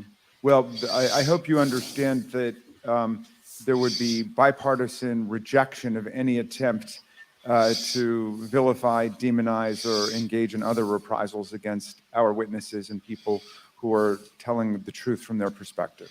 Yeah, there were certain colleagues of mine that were brutally administratively attacked, and it actually makes me very upset as a leader to see that happen to other coworkers and actually superiors of mine over the last It happens How do in you account for that response? it happens in the NHS as well. That's government service for you of all kinds. That seems like a bizarre response. I call it administrative terrorism. That's their quiver, their tool in the toolbox to silence people, especially, the career government service cares about their career, cares about their clearance, their reputation to climb the ladder. And when you threaten that career path, a lot of people back off. But I'm here to represent those people. So. Mr. Fravor, what about you? What has your experience been since you've come forward with your perspective on this? Actually, I've been treated very well. And the 6 people that were involved, myself included, all of them have or will be retiring from the military as 05s or 06s. And all my friends that are very senior, 3 and 4 stars, I've talked to them. They believe, they understand there's a problem. But no, I was actually treated really well. And what is your general interpretation of these phenomena, or what is your current thinking of trying to make sense of them? Well, I'll say, I'm not like a UFO fanatic. It's not me. But I will tell you that what we saw with 4 sets of eyes were Leon says, what if someone has upset Grush on a totally unrelated issue and he's creating this UFO story to get revenge? I think that's highly unlikely because there are many, if I know people do this sort of things, they will smear a person's character as an act of retaliation. But, you know, there's more effective ways of doing that than making up stories about aliens. One of the most common things that military men do in this situation is they accuse a colleague of war crimes, falsely accuse someone of war crimes, because they know that not only generates a lot of publicity, but it also it requires an entire investigation, possible criminal charges, things like that. There's a famous case in the Iraq War of 2 officers who got into a really bitter slanging match, which resulted in hurling abuse and things like that, and then reputational destruction, as Hadianon says. It is very feminist. It's an effeminate thing to do, but a lot of people do that. This guy then accused one of them was a colonel, the other was a major, so he outranked him and he put him on an insubordination charge. To get his own back, the major accused the colonel of war crimes, falsely accused him of shooting some old lady or something. Yeah. So why would he make up a story about aliens and take it to the point where he's willing to address Congress, or even be subpoenaed and then say exactly the same thing he did to the media? I mean, it's not very good revenge when you send yourself to jail, is it? So I think that's highly unlikely. For a 5-minute period, still, there's nothing. We have nothing close to it. It was amazing to see. I told my buddy I wanted to fly it, but yeah, it's just an incredible technology. All right, Mr. Chairman, thank you very much. I'll yield back to you. Thanks. On to Ms. Luna. Mr. Grush, in speaking to you yesterday, I just wanted to follow up on Representative Raskin's questions. In the last couple of years, have you had incidences that have caused you to be in fear for your life for addressing these issues? Yes, personally. Okay. Yeah. I just want everyone to note that he's coming forward. This is another piece of, I think, rehearsed dialogue, which is important to do because this is a public hearing. I think they've already been into this Burchett, Luna, and Grush and the others have already been through this in probably private. They've probably had some coaching. There's been some private meetings and things like that. And of course, the skiffs. In fear of his life, to put in perspective, if they were really not scared about this information. What's going on? I mean, she's making a point. I think, well, I don't want to interrupt her because she makes such good points. But this is a government serviceman who is in fear of his life for saying certain things. And this is exactly what conspiratorial individuals like myself have been saying for how long? Tired of being proved right yet, guys? Coming out, why would someone be intimidated like that? Yeah. To your knowledge, are NHIs working with adversarial foreign governments in either technology exchange programs or back? NHI's non-human intelligence. This is a good question. Are they actually collaborating with the United States enemies? Now, I think the secret deals with the aliens things, I think, is probably not true in any way, but still, and we'll see. Engineering programs. I don't have data on that. I'm not sure. Have you heard or you had people come forward to present that evidence? Not that particular evidence that you just espoused. Okay, on the 19th of April, Dr. Kirkpatrick, head of Aero, had said that he did not find any evidence of UAPs. You also stated that you had, in your interview, that you had briefed him on information that you were uncovering, but that he did not follow up with you. Were the items that you divulged to him pertinent to national security? Well, I should point out that Grush actually made a long comment on this on News Nation. He said, "What is it with Kirkpatrick? He's got my phone number, but he doesn't seem to want to talk to me." You know, as I said, Kirkpatrick has actually has actually struck back now. I'll cover that in the next video, not in this one. Yes, him and I had a... Whoa! Pray silence, please. The one and only Steve Mumbling is present. Yay! What time is it where you are, Steve? I think that's another reason I do these at 9 p.m. So I know the mumbler's going to join. It's always fun when he joins. So, yeah. Classified conversation in April 2022 before he took over Arrow in July Yeah, things will liven up. 2022, and I Another provided mumbling him has some arrived. concerns I had. Do you know why he might not have followed up with you? Unfortunately, I cannot read his mind. I wish he did. I was happy to give sage counsel to him Yeah, and he gets bitchy. Kirkpatrick gets well bitchy about this. on where to look when he took the helm of Arrow. Okay, and then my last question for you before I move to Mr. Graves is you received prior approval from the Defense Department to speak on certain issues, correct? Correct, through DOPSR, DoD Pre-Publication and Security Review. And I just want to remind the public, they're just looking from a security perspective. These are my own personal views and opinions, not the department. This is why it's wrong to call him a whistleblower. Hey, Steve Mumbling, it's almost 6 a.m. where he is, and he's just having breakfast. All right, Steve. No worries. Well, I appreciate you dropping in. I'm asking that, though, mainly because I think that there are many people that would like to discredit you. So it does bring a certain amount of credibility to your testimony. I'm required by law to do that as a former intelligence officer, or I go to jail for revealing classified information. Yeah, we don't want you to go to jail. Well, exactly. It's yeah. So he went through DOPSA. This is why it's wrong to call. It is wrong to call him a whistleblower. And I know other people say, well, that is within the definition of whistleblower. But I always think of, for whistleblowers, I think of like Chelsea Manning and things. You know, this is he's not bypassing the correct channels. He's going through them very carefully. This is why I make these comments about white hats and why I think there are white hats involved. My next question would actually be for Mr. Graves. Can you please explain to me in detail the event that occurred at Vandenberg Air Force Base? Certainly. In the 2003 timeframe, a large group of Boeing contractors were operating near one of the launch facilities at Vandenberg Air Force Base when they observed a very large 100-yard sided red square approach the base from the ocean and hover at low altitude. 100 yards 100 yard wide red square. Bloody heck. Over one of the launch facilities. This object remained for about 45 seconds or so before darting off. Steve, it's all in his opening statement. Why haven't we seen the 4 pages of information he submitted to DOPSA? Well, his opening statement has been published. All the rest of it is basically in answers to comments that he gave to the journalists in France and Coulthard in your own country. So, in a sense, we have seen those pages. Well, yeah, Alan, that's right. Yeah.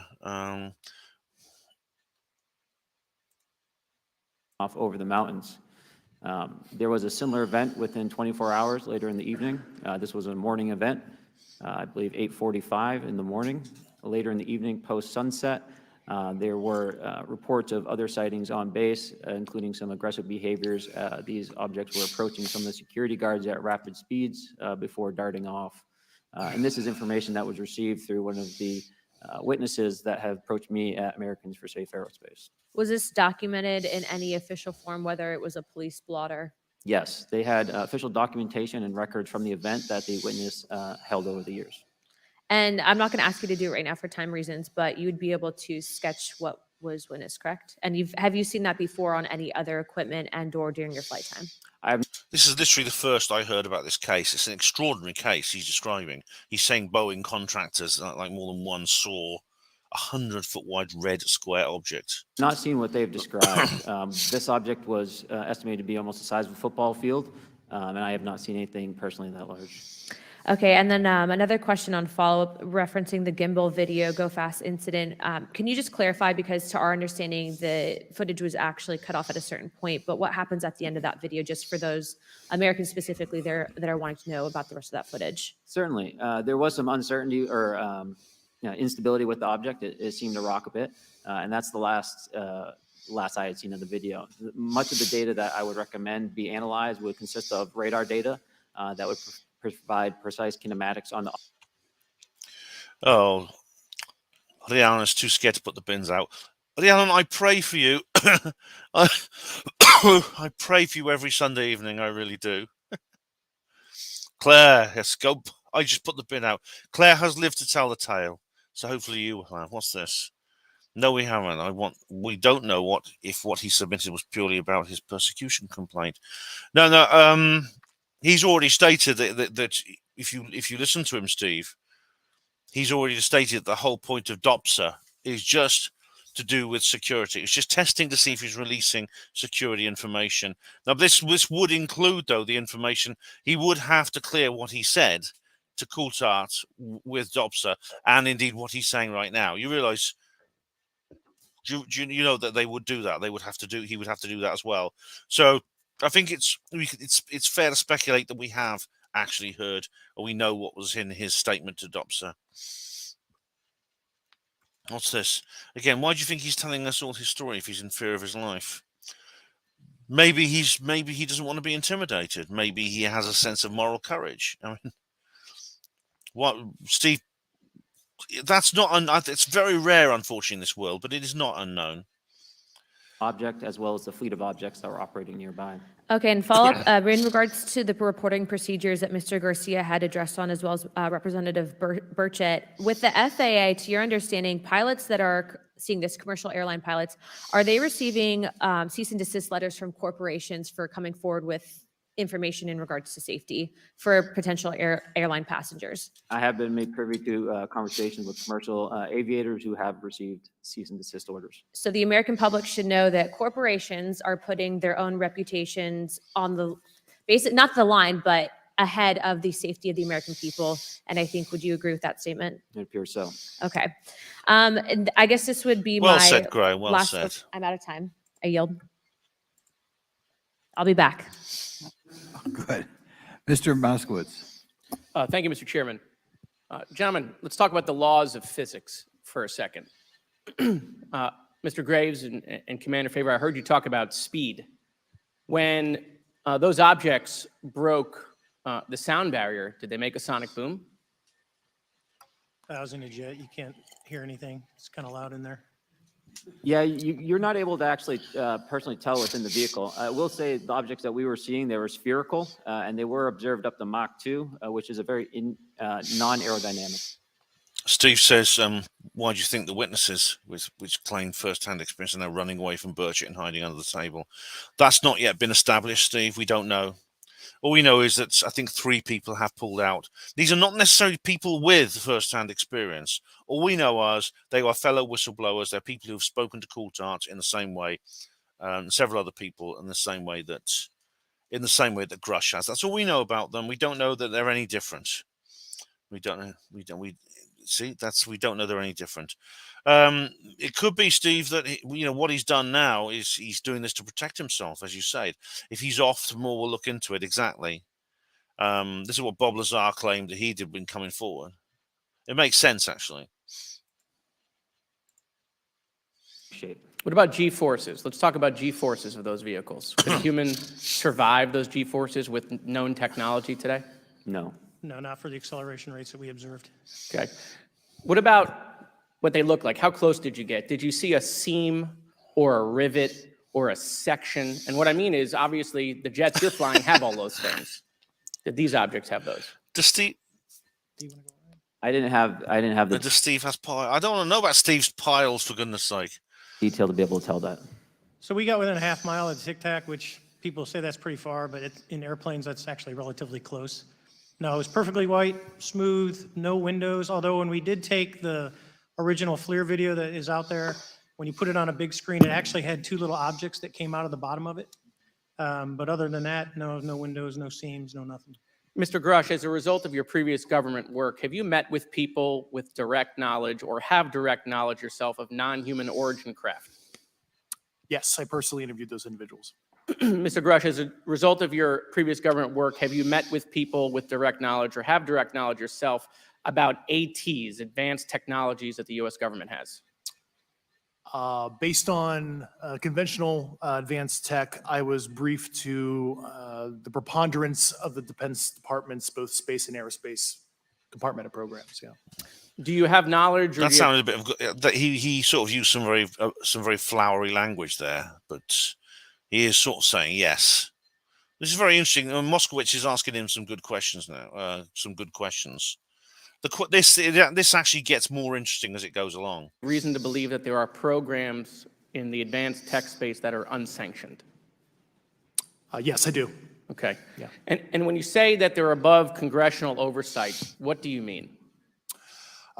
Complicated question. Aren't you guys supposed to be in charge? You're the government, aren't you? And so there's, some, I would call it abuse here. So congressional oversight of conventional special access programs. So I'll use Title 10, so DOD as an example, right? So 10 U.S. Code Section 119 discusses congressional oversight of SAPs, discusses the DepSecDef's ability to waive congressional reporting. However, the Gang of Eight is at least supposed to be notified if a waived or waive bigoted unacknowledged SAP is. Let's see. The Secretary of Defense again. I don't know the details, but yeah, it's supposed to be more open than just simply not telling Congress.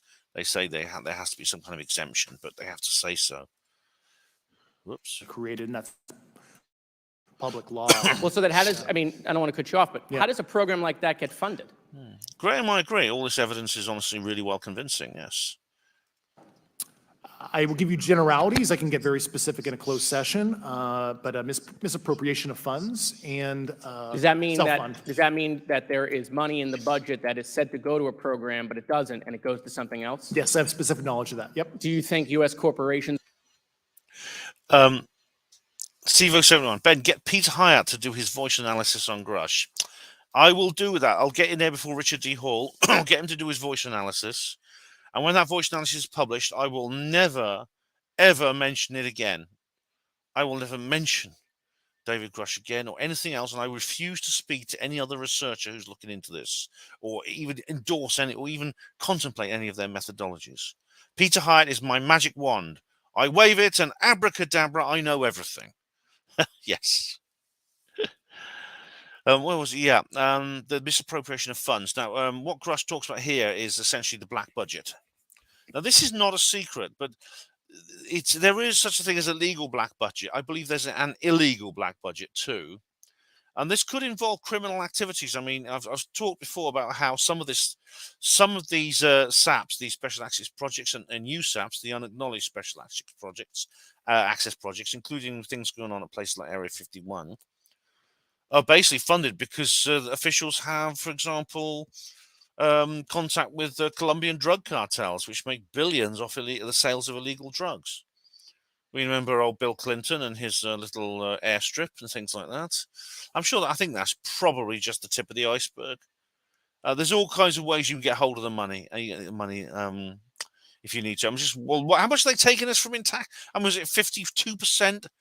Or something of all the capital in existence is forfeit to the government through taxation. I mean, yeah. And as Taj says, they're funded by the CIA. Yeah. And where does the CIA get its money from?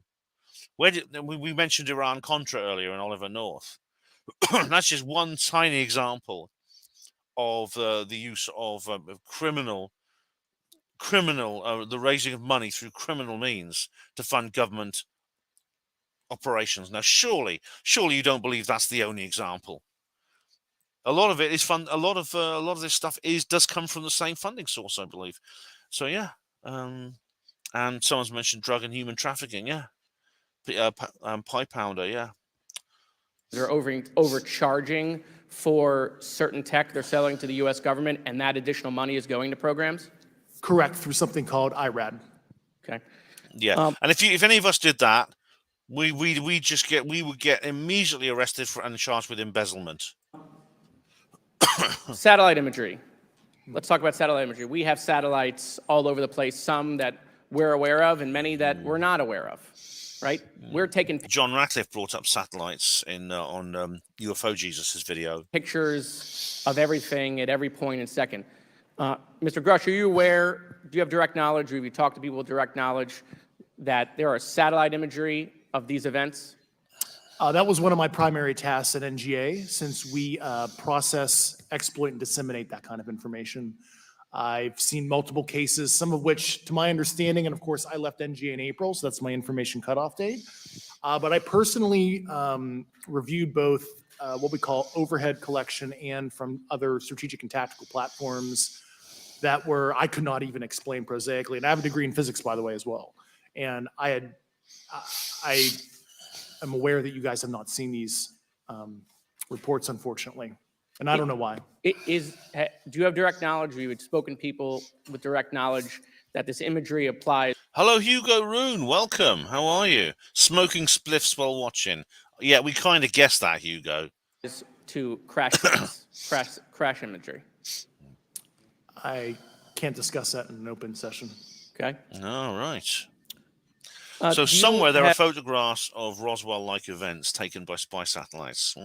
have any information that the U.S. government is involved in a disinformation campaign to deny the existence of certain UAPs? What? Who doesn't have information on that? Even the mainstream media is talking about this now.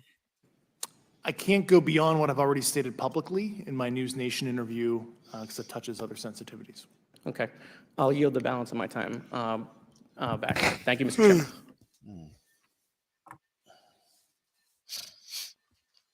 Ms. Fox? Thank you, Mr. Chairman, and I thank our witnesses for being here today. Mr. Garouche, in your sworn testimony, you state that the United States government has retrieved supposedly. Oh, God. I remember this old bag. Yeah, I actually put in my notes here, Mrs. Fox old bag in my notes. Oh, God, just wait. I won't spoil it for you. Just listen to her. This is the American equivalent of Diane Abbott, basically. Extraterrestrial spacecraft and other UAP-related artifacts. You go so far as to state that the U.S. is in possession of, quote, non-human spacecraft, end quote, and that some of these artifacts have circulated with defense contractors. Several other former military and intelligence officials have come forward with similar allegations, albeit in non-public settings.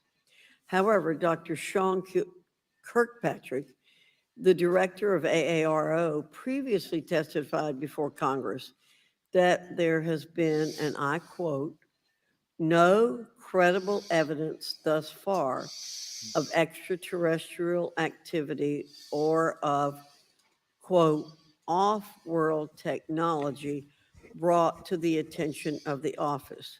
To your knowledge, is that statement correct?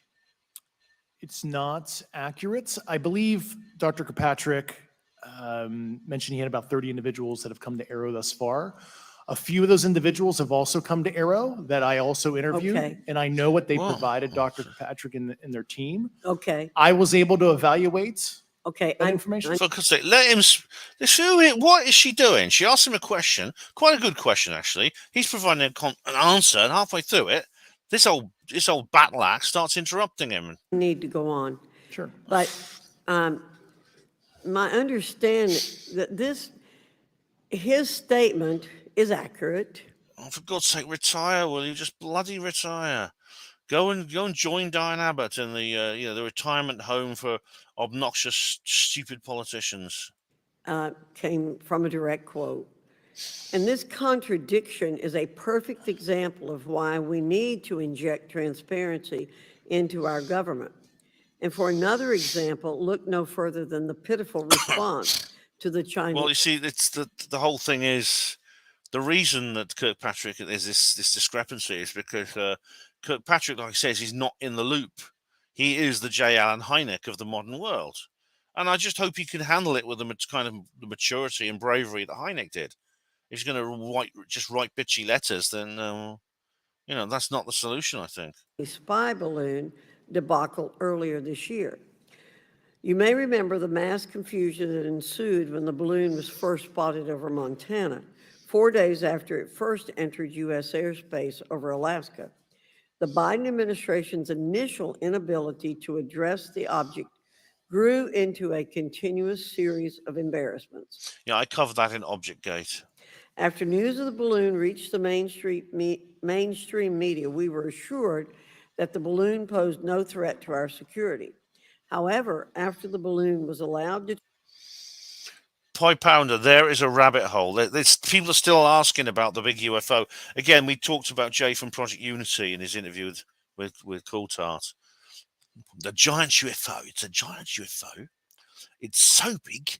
It's so big that they had to build a building over it. So it has a building over the top of it. And I can't tell you where that is, but it is. But I know where it is. I know where it is. Yeah. Oh, no, we'll never forget that. Oh, yeah. I hope we do find out one day. Martin, just think Kev would love all this, wouldn't he? So would Gareth. Yeah. So, oh god, I miss lots of missing of absent friends when this sort of thing happens. I just wish Stanton Friedman lived long enough to see this as well. What's this here? Steve mumbling. I can't resist it. I have to answer Steve mumbling. When all the people who claim first-hand experience with aging materials get subpoenaed and can't produce a scrap of tangible evidence, this will all fall in a heap. It's put up or shut up time. Well, Steve, you said exactly the same thing about David Grush appearing at this hearing. Well, he has put up, so you shut up. Transit the entire continental United States. Fighter jets were scrambled off the coast of South Carolina to shoot it down. Oh, yeah. This flip-flopping and obfuscation caused needless confusion, fear, and panic across the country. It's my hope, Mr. Chairman, that this sort of confusion will not be repeated. We should investigate the extent to which Rhiannon, your department's friends are probably looking down now and chuckling to themselves from a higher vantage point. I hope so, mate. I hope so. They would just love this so much, and maybe one day we'll be able to compare notes. I hope so. which elements of our government possess or do not possess information that is of critical value to the American people. We owe it to the citizens of this nation to make sure that our government is transparent and accountable. We must make sure that our government provides answers, and Congress must do its duty to solicit those answers. With that, Mr. Chairman, I yield back. Go for that. Mr. Frost. Well, I wish Julius Caesar was here. You know what Julius Caesar would say? Get that plebiscite. Thank you, Mr. Chairman. In 2022, NASA announced that it was commissioning an independent study team to examine UAPs. The NASA team is comprised of scientists across the... Yeah, we heard their bloody we heard their damn stupid 3-hour talking about nothing. You know, why are you bringing up NASA? What's the point of NASA? I mean, it's. Do you remember that? I mean, I was when I realized NASA were going to do like a 3-hour sort of press conference. I thought, oh, I'm going to have to do a video about that. I watched the press conference. Like I think I wrote like a 2-minute read article because that's all there was to say about it. It was pathetic. It's just useless. Even though they had astronauts on the panel, and none of them were saying the kind of things that they should, revealing any of the information we know astronauts know about, that Gordon Cooper has talked about and others. Yeah. Night, Graham. Graham's going to bed. Night. And Taj says the big question is: will Congress be given access to black sites when alien craft and alien beings are being held? This is what they've been trying to do, Taj. It's incredible to hear them say, I went up to an Air Force base and they wouldn't let me in, even though I had the proper documents of authority. And I mean, the answer at the end of the day is, does the military industrial complex, does it work for the government, or does the government work for them? So yeah, but this guy is not very interesting, but I'll play his stuff anyway. Different fields, as well as former astronauts and pilots. In May, the independent study team held its first public meeting, which included the AOC is there. You can see. She even speaks in a minute. I was surprised to see her dirty herself in this fascist neo-Nazi belief system. perspectives from NASA senior leaders, as well as perspectives from the Department of Defense and intelligence agencies. What's this here? Coulthard knows it's a load of crap. That's why he won't say where. He's been told this crash ET craft has a building over it. It will be revealed as a skate park or similar within days. Well, the thing is, Steve, a lot of people are assuming that it's going to be a UFO-shaped object, as I said in the last video. Yeah. See, and but it's he is being cagey. I know he's looking for attention. I know that, and I mean I don't even. That's the why he brought it up. I think, but the Project Unity thing is really good. I thought it really, really is. Yeah. Here we go. Right. The NASA study team is also expected to release its first report pretty soon, and I think it's safe to say that we all eagerly await its results. Oh, speak for your bloody self, mate. It's gonna be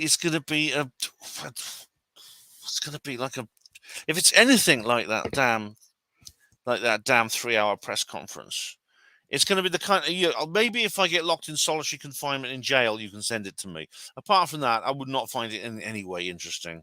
Mr. Gray. Right. The answer to this, Steve, why would a building be constructed to cover a UFO? According to Ross Coulthard, is that it's because it's too big to move. How might NASA's research influence the commercial industry regarding safety in UAP?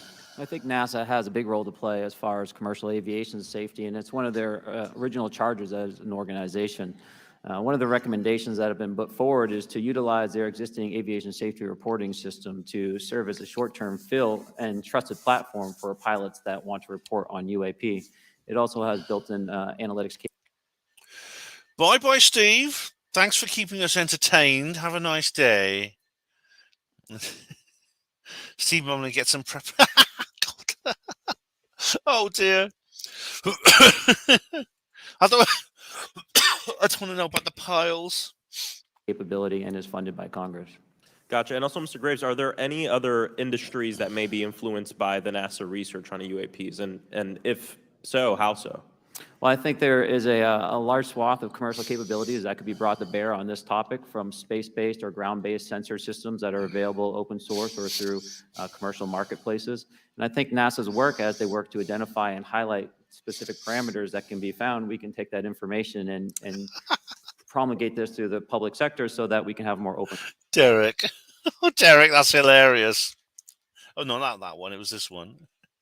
I asked NASA for a job. They told me there's no space. Yes, that's right. I'm trying to think of a good flat Earth joke, and I can't think of one. Conversation about what we're seeing. You know, in 2020, the Department of Defense released several videos of UAPs, including Mr. Freyr's experience. U.S. Navy. They formally declassified some things that had been leaked 3 years earlier, but yeah. Pilots that recorded footage. In 2021, the Office of the Director of National Intelligence released a preliminary report on UAP events. NASA Administrator Bill Nelson stated that NASA would begin to investigate these events.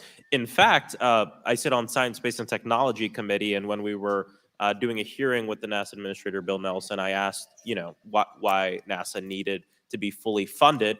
And there were many great reasons, but one of them was actually had to do with UAPs. He actually mentioned, you know, is there life out there? I don't know. And so either way, these actions ultimately led NASA to assemble the independent study team that I mentioned earlier. Also in 2021, Harvard University stood up. It was led by this guy Spergel, and all he did was he hardly spoke during the panel. All he said was, "We have no evidence that anyone is visiting us. You know, excuse me. We have no evidence that alien life is here and things like that." Just the usual bump that we've heard before. He's the head of this independent study team, and he's, you know, after all this money that's been spent on it.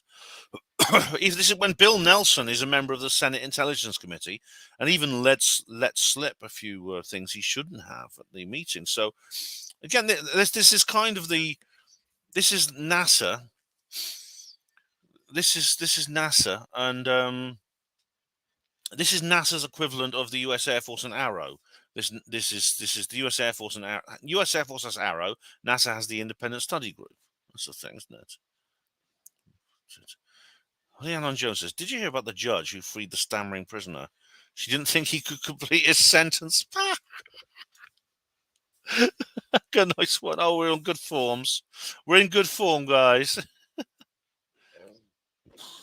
You could just throw a tarp over it and tell them not to look.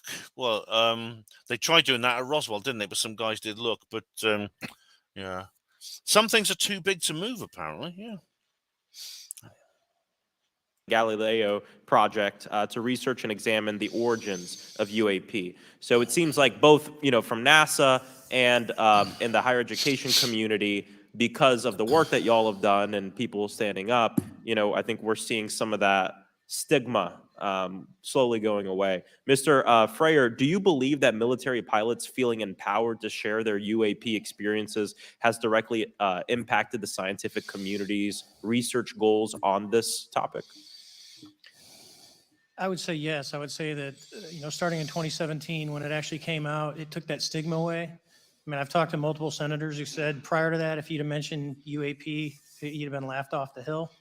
And now we're sitting here today for a public testimony on what's actually going on. So I'm laughing at the comments. I'm hoping not that these this guys. curve will be more of an exponential and we'll get more and more transparent to the level that we can. Yeah, and yeah, I mean, it's important. I couldn't imagine, I'm not a pilot, but I used to fly gliders in Civil Air Patrol. Huh? Yeah, Pilot? And so either way, I mean, I couldn't imagine, being in the glider and seeing something, and then not feeling like I had the agency to talk about it. Mr. Graves, can you discuss the importance of seeking scientists to sit on your advisory board? Absolutely. I think ultimately this is going to be a scientific problem. And not only that, it's also an engineering problem. I've been working with the American Institute of Aeronautics and Astronautics to help them stand up a UAP integration committee to help integrate their engineering prowess into this problem. And so, yes, very much, I think this is an engineering and scientific problem as much as a national security problem. And how might Congress help to facilitate partnerships between the scientific community and the UAP focus groups within government? Well, I think one of the things they can do is to have these types of hearings to communicate to the public that this is a topic of interest. I think that there is a pseudo market, if you will, of interested capabilities and talent that want to approach this topic. And we're seeing that start to grow now. So I think continued conversation, reduction of stigma is going to allow that to flourish and allow answers to help generate themselves. 100%. Well, thank you all for being here and thank you for your work. I think it's important that we keep our top scientific minds focused on this issue and look for ways to increase collaboration. Thank you so much. I yield back. Mr. Comer. Hello, David, Splendid Isolation. How are you? I'm glad you're here. Right, I'm going to take a little break, guys.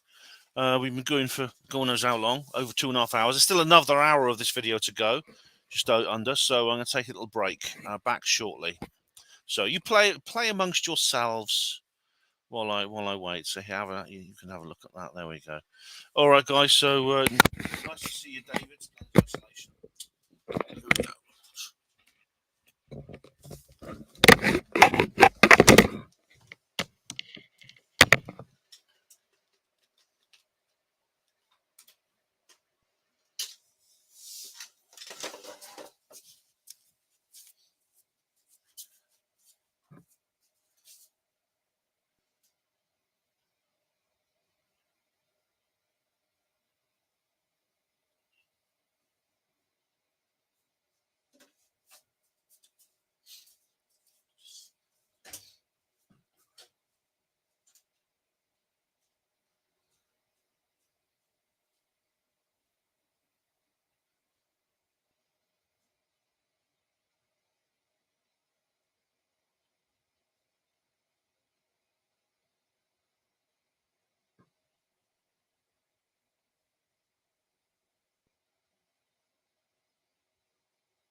So, hello everyone.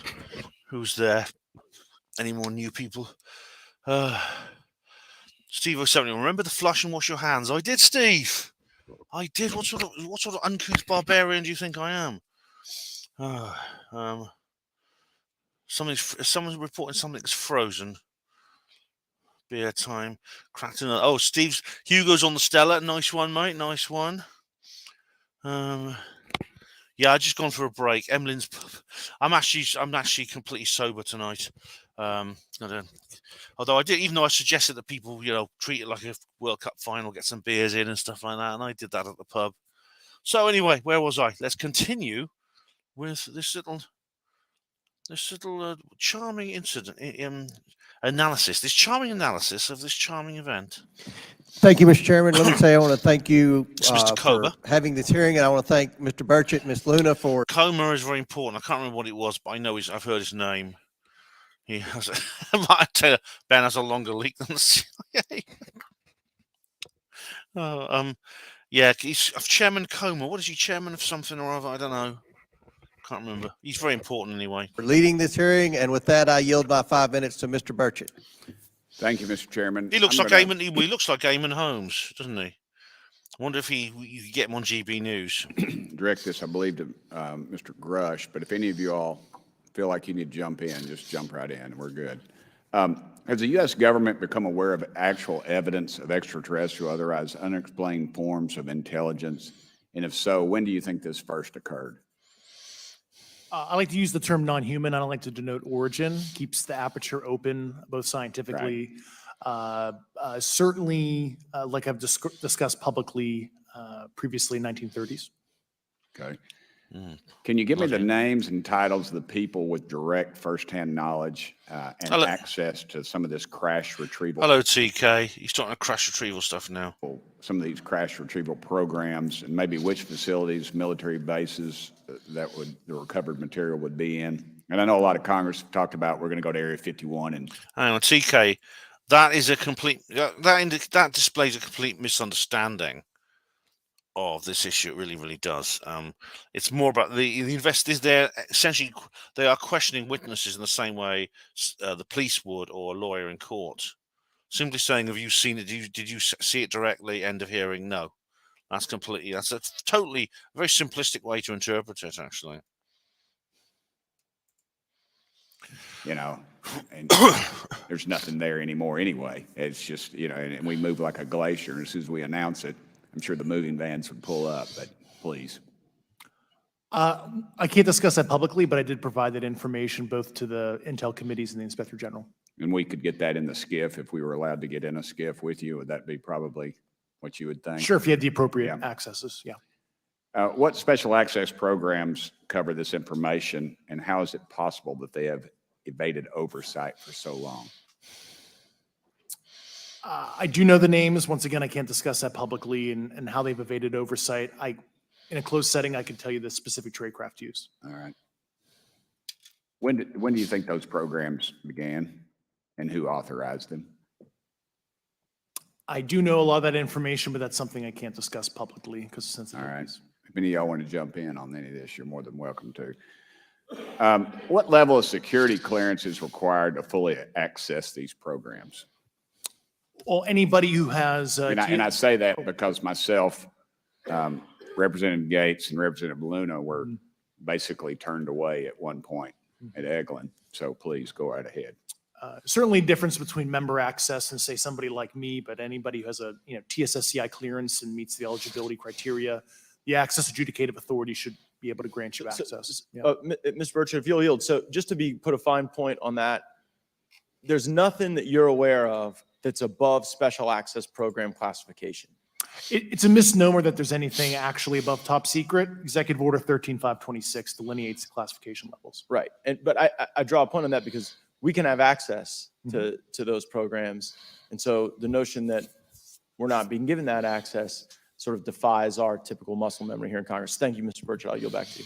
Now, this guy, Mr. Gates, he's another one who's not a member of the committee, and he's been invited on. and you'll find out why later on, because he says something quite interesting. Along those lines, you may not know this or not, but Title 10 and Title 50 authorization, they seem to say they're inefficient. So who gets to decide this, in your opinion, in the past? It's a group of career senior executive officials, Okay, are they government officials? both Or- in and out, Do what? both in and out of government, and that's about as far I as I got can you. go there. All Yeah. right, well, that leads to my next question.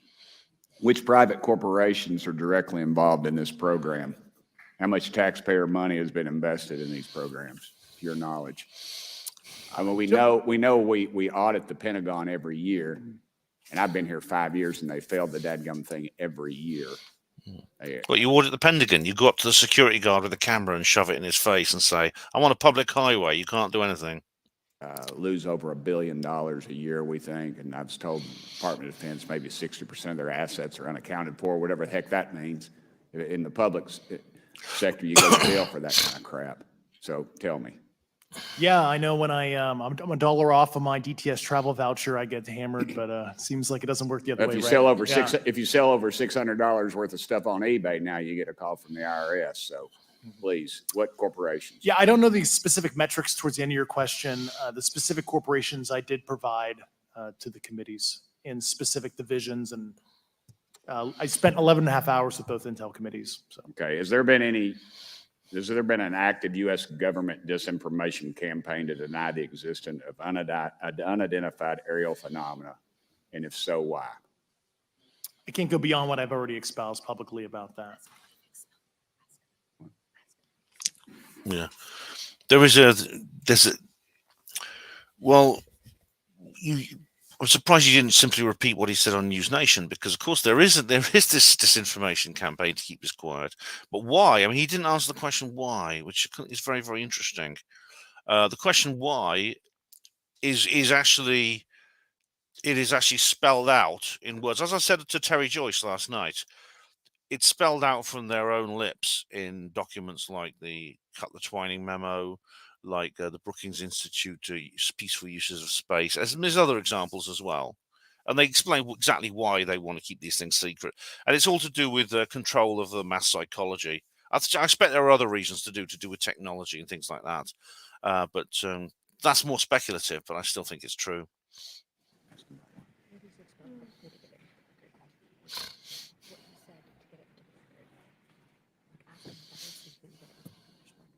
Okay, I've been told to ask you what that is and how to get it in the record.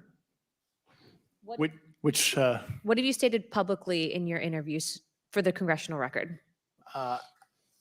if you reference my News Nation interview and I talk about a multi-decade, campaign to disenfranchise public interest, Sorry, Mr. basically. Chairman, I've gone. Yeah. Thank I you. apologize, Mr. Chairman. I yield back negative 21 seconds. Thank you. Ms. Ocasio-Cortez? Thank you, Mr. Chairman, and thank you to our witnesses for coming here today. I do concur with the ranking member as well as several other members Well, go on, and who calls someone a racist? Get on with it. here on this committee that this is a committee for whistleblowers and for the protection of whistleblowers as well. So we understand what you're putting on the table here and what you're putting on the line here, and we thank you for that. Mr. Grush, you sat on the Unidentified Anomalous Phenomenon Task Force created in the 2020 NDAA, correct? Yes. There have been some things that have been mentioned here during this hearing that I wanted to pick up on. Mr. Graves, you mentioned specifically during the answers to one of your questions, you named Boeing contractors being engaged in an incident regarding this red cube about a football field wide. I was wondering. Oh, if yeah, you that's could right. speak Boeing a got little that. That was bit at about the Vandenberg. interaction. The Vandenberg Air Force Base. He mentioned Boeing. He specifically said Boeing, didn't he? Or Mr. Grush, either of you, the interactions between defense contractor companies and any UAP-related programs or activities. So I'll just say that the information about the contractors themselves were provided by a witness, and I have no particular detail in Understood. that relationship. Mr. Grush? The kind of general unclass wave tops, certainly the contractors, are the metal benders, so to speak. They're the ones actually doing specific performance on government contracts. Are they required to issue any disclosure regarding UAP sightings, or do they engage in any reporting around this? In terms of the contractors, not that I'm aware of. They do not. Okay. Now, when it comes to notification that you had mentioned about IRAD programs, we have seen defense contractors abuse their contracts before through this committee. I have seen it personally, and I have also seen the notification requirements to Congress abused. I am wondering, one of the loopholes that we see in the law is that there is, at least from my vantage point, is that depending on what we're seeing, is that there are no actual definitions or requirements for notification. What methods of notification did you observe? Like when they say they notified Congress, how did they do that? Do you have insight into that? For certain IRAD activities, I can only think of ones conventional in nature. Sometimes they flow through certain, I'll just say SAP programs that have cognizant authority over the Air Force or something, and those are congressionally reported compartments, but IRAD is literally internal to the contractor, so as long as it's money, profits, private investment, et cetera, they can do whatever they want. To put a finer point on it, when there's a requirement for any agency or company to notify Congress, do they contact the chairman of a committee? Do they get them on the phone specifically? Is this Nothing as it seems says her handler is on the edge of his seat. Yeah, I've noticed that an old Mr. Raskin, bandana man, he seems to be sort of leaning over her a bit, isn't he? Yeah, I wonder if that is her handler. Yeah. an email to hypothetically a dead email box? A lot of it comes through. DJB just says AOC is scared for her funding. Yeah, I'm sure she's very much a careerist, and I'm sure this is at the back of her. This is at the back of her head, and it's going to come out. I think, yeah. What they call the PPR, periodic program review process. If it's a SAP or controlled access program equity, and then those go to the specific committees, whether it be the SAS, CASC, HISI. Thank you. I apologize. I just, my time is limited.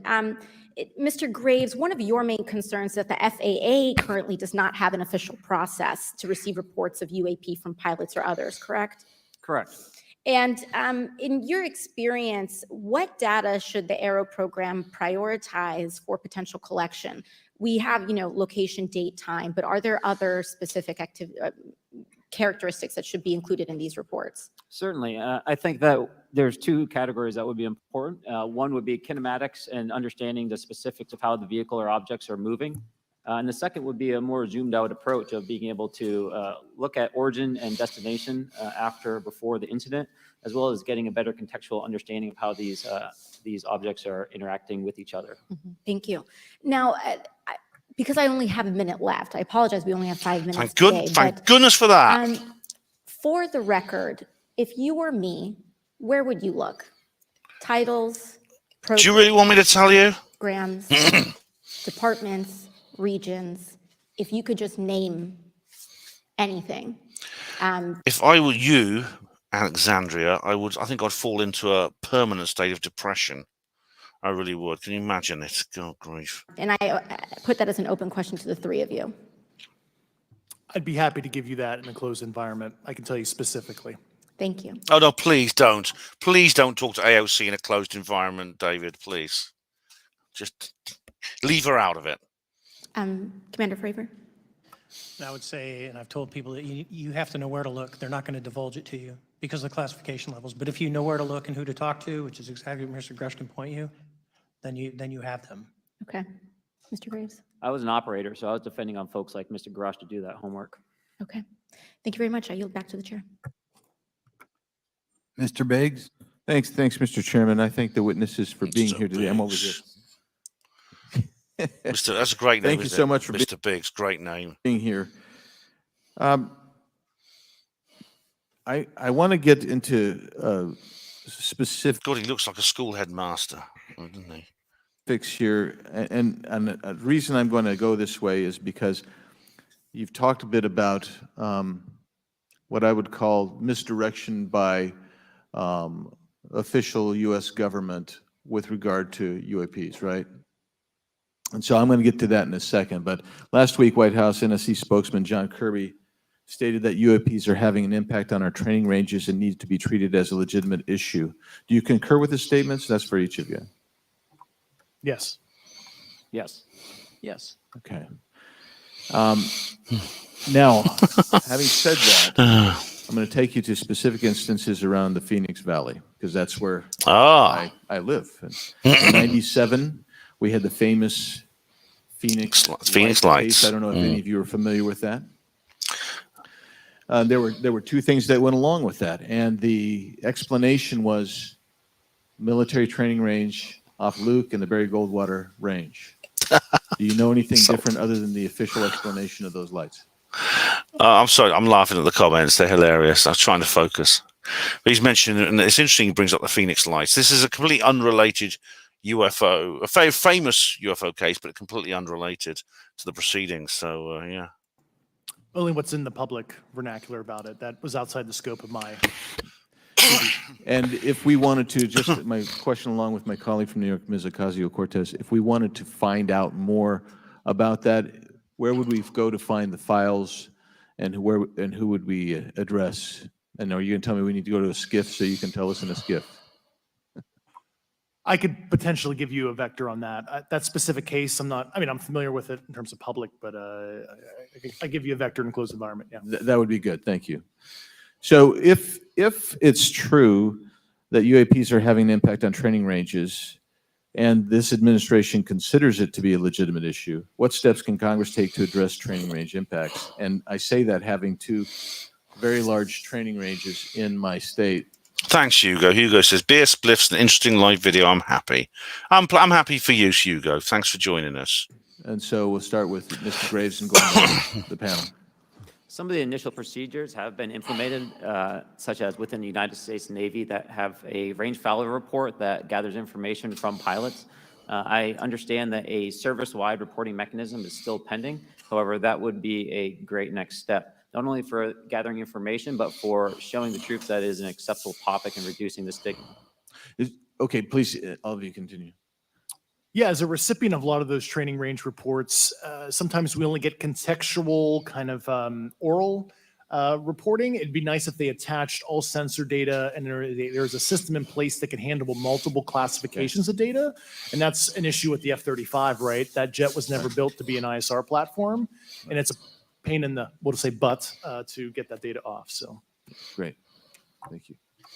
Yeah, I would agree with the previous two, being a user of those training ranges, that the data has to be out there. You have to acknowledge that you're seeing them, and then you have to collect the data. Right now, you get the report, someone says, I saw something, but no one collects the radar data to back it up and do research. Okay. Do you believe that the 2019 classification guidelines for UAPs interferes with the federal government's ability to be transparent with the American people? And do you think we need to be more transparent with the American people? All of you, yeah. I'll say yes to that. Yeah, I'm familiar with at least the UAP Task Force 2019 Security Classification Guide. I think it's fair. I did actually help author that with the. You got a bias that way then. But I will say, I'll call it a lazy attitude about declassifying videos. I mean, I've seen some of the videos of the recent shoot down, and I saw no reason that couldn't have been released as long as they mask some data. The American people deserve to see that imagery and full motion video. Yeah, that's the objects, isn't it? But they don't want to show us that because they don't want us to see what the objects are. I would think, well, in my opinion, I will say things are overclassified. I know for a fact the video or the pictures that came out in the 2020 report that had the stuff off the East Coast, they were taken with an iPhone off the East Coast. A buddy of mine was one of the senior people there, and he said they were originally classified at TSSCI. And my question to him was, what's TSSCI about these? They're an iPhone literally off the vacapes. That's not TSSCI. So they're overclassified, and as soon as they do that, they go in a vault, and then you all have to look for them. Yeah, so with the overclassification, that may be one way. Are there other ways that the DOD or intelligence agencies are keeping this information from the American people or even from Congress? I think part of that has been not encouraging reporting. If the problem is not something that can be measured, it's not something that's going to be fixed. Okay, very good. Well, I'm out of time, and I thank you, Mr. Chairman, and I yield back. First of all, without objection, Representative Nick Langworthy of New York has waived on the subcommittee for purpose of questioning witnesses at today's subcommittee hearing. And then we go to Mr. Burleson. Thank you, Mr. Chairman. Appreciate you guys coming out today. That's fine. Look, I've been here for 6 months, and I'm pretty skeptical. I don't trust anything in this town. And so I think that's because I'm from Missouri. You've got to show me, right? With that being said, there's been a lot of things that have been said in the public, Mr. Grush. And so I want to get down to, if we can, some specifics, right? So at one point you had said that there has been harmful activity or aggressive activity. Has any of the activity been aggressive, been hostile in your reports?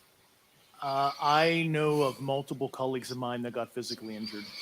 And the activity, by UAPs or by? Oh, you're off. Okay, guys. Okay, night, Martin. Martin's heading off now. Martin Taylor. So take care. Sleep well. This is interesting. They're talking about now. This is where it gets very interesting. By people within the federal government. Both. Okay, so there has been. He says, were people? Grush asked him, have people been harmed by a UAP?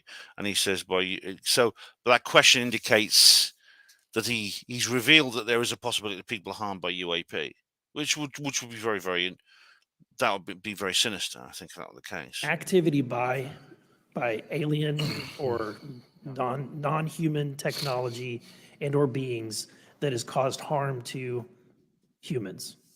I can't get into the specifics in an open environment, but at least the activity that I personally witnessed, and I have to be very careful here because they tell you never to acknowledge tradecraft, right? So what I personally witnessed myself and my wife was very disturbing. All right. Okay. Very cryptic one of my there. constituents actually sent this next question, and I figured I'd ask it since I had the same thought. You've said that the U.S. has intact spacecraft. You said that the government has alien bodies or alien species. Have you seen the spacecraft? Hang on, I missed. Did I to be fall asleep? careful Sorry, with did I? Hang on. In your reports? I'm going to go back a little bit. Sorry. Information, but for showing the troops that is an acceptable. I didn't miss it. Guide. I think it's fair. I'm starting to feel a bit drowsy, so maybe did I drop off to sleep? I hope not. I did actually help.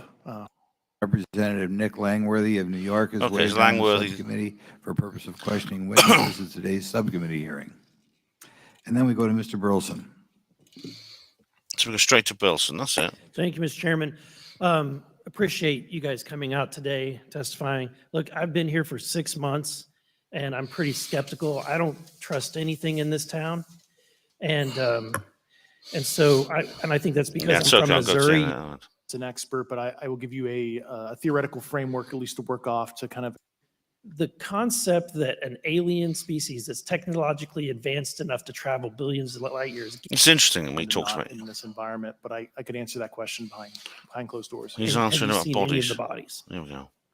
That's something I've not. I want to go back a bit further. There we are. Spacecraft. You said that the government. Oh, it looks like I'm getting drowsy here. But sorry, it should be finished soon. Anyway, as night, Pipe Pounder. Thanks for having us. Thanks, Pipe Pounder, for coming here. Has alien bodies or alien species. Have you seen the spacecraft? I have to be careful to describe what I've seen firsthand and not in this environment, but I could answer that question behind closed doors. Well, Have you seen any of the bodies? That's something I've not witnessed myself.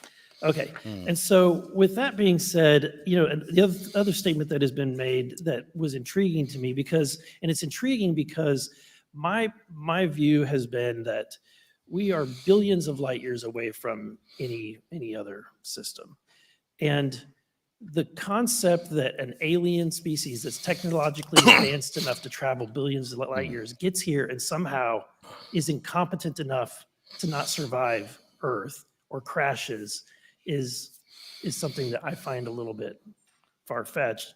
And with that being said, you have mentioned that there's interdimensional potential. Could you expound on that? Yeah, to answer your first question, and I'm here as a fact witness and expert, but I will give you a theoretical framework, at least thanks, to work Hugo. off to kind of espouse crashes, regardless of your level of sentience, right? Planes crash. There's a lot of speculation here. How do they fly all these billions of light years then crash? Well, does that make them immune from crashes? I mean, lightning storms. I mean, apparently lightning storms seem to be very much a part of the UFO crash retrieval instance. Very often there's a big thunderstorm the night before, that sort of thing. Crash, n number of sorties, however high, a small percentage are going to end in mission failure, if you will, as we say in the Air Force. And then in terms of multidimensionality, that kind of thing, the framework that I'm familiar with, for example, is something called the holographic principle. It derives itself from general relativity and quantum mechanics, and that is, if you want to imagine a 3D object such as yourself casting a shadow onto a 2D surface, that's the holographic principle. So you can be projected, quasi-projected from higher dimensional space to lower dimensional. This is the Tesseract idea, that there's a three-dimensional object which could be like a shadow of a four-dimensional object. It's very interesting. It's a scientific trope that you can actually cross, literally, as far as I understand, but there's probably guys with PhDs that we could probably argue about that. But you have not seen any documentation that that's what's occurring? Only a theory. theoretical framework discussion. Yes. Okay. Okay.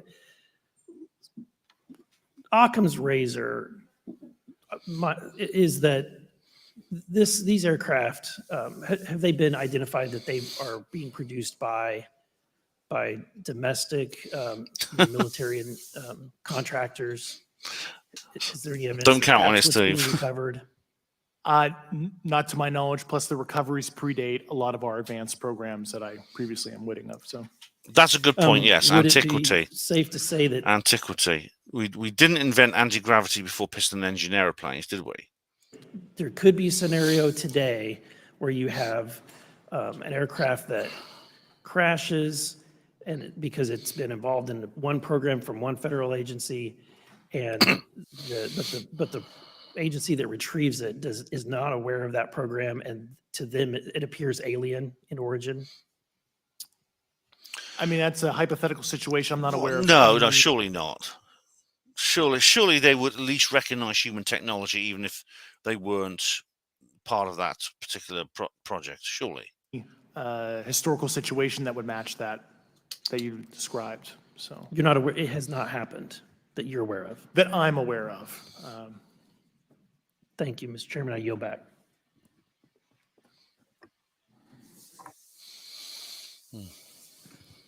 Several months ago, my office received a protected disclosure from Eglin Air Force Base indicating that there was a UAP incident that required my attention. I sought a briefing regarding that episode and brought with me Congressman Burchett and Congresswoman Luna. We asked to see any of the evidence that had been taken by flight crew in this endeavor and to observe any radar signature as well as to meet with the flight crew. We were not afforded access to all of the flight crew. And that's why Matt Gates is here. You see, she's got a different shaped name badge and names six sign. Yeah, he's here because he directly experienced this. Initially, we were not afforded access to images and to radar. Thereafter, we had a bit of a discussion about how authorities flow in the United States of America, and we did see the image. And we did meet with one member of the flight crew who took the image.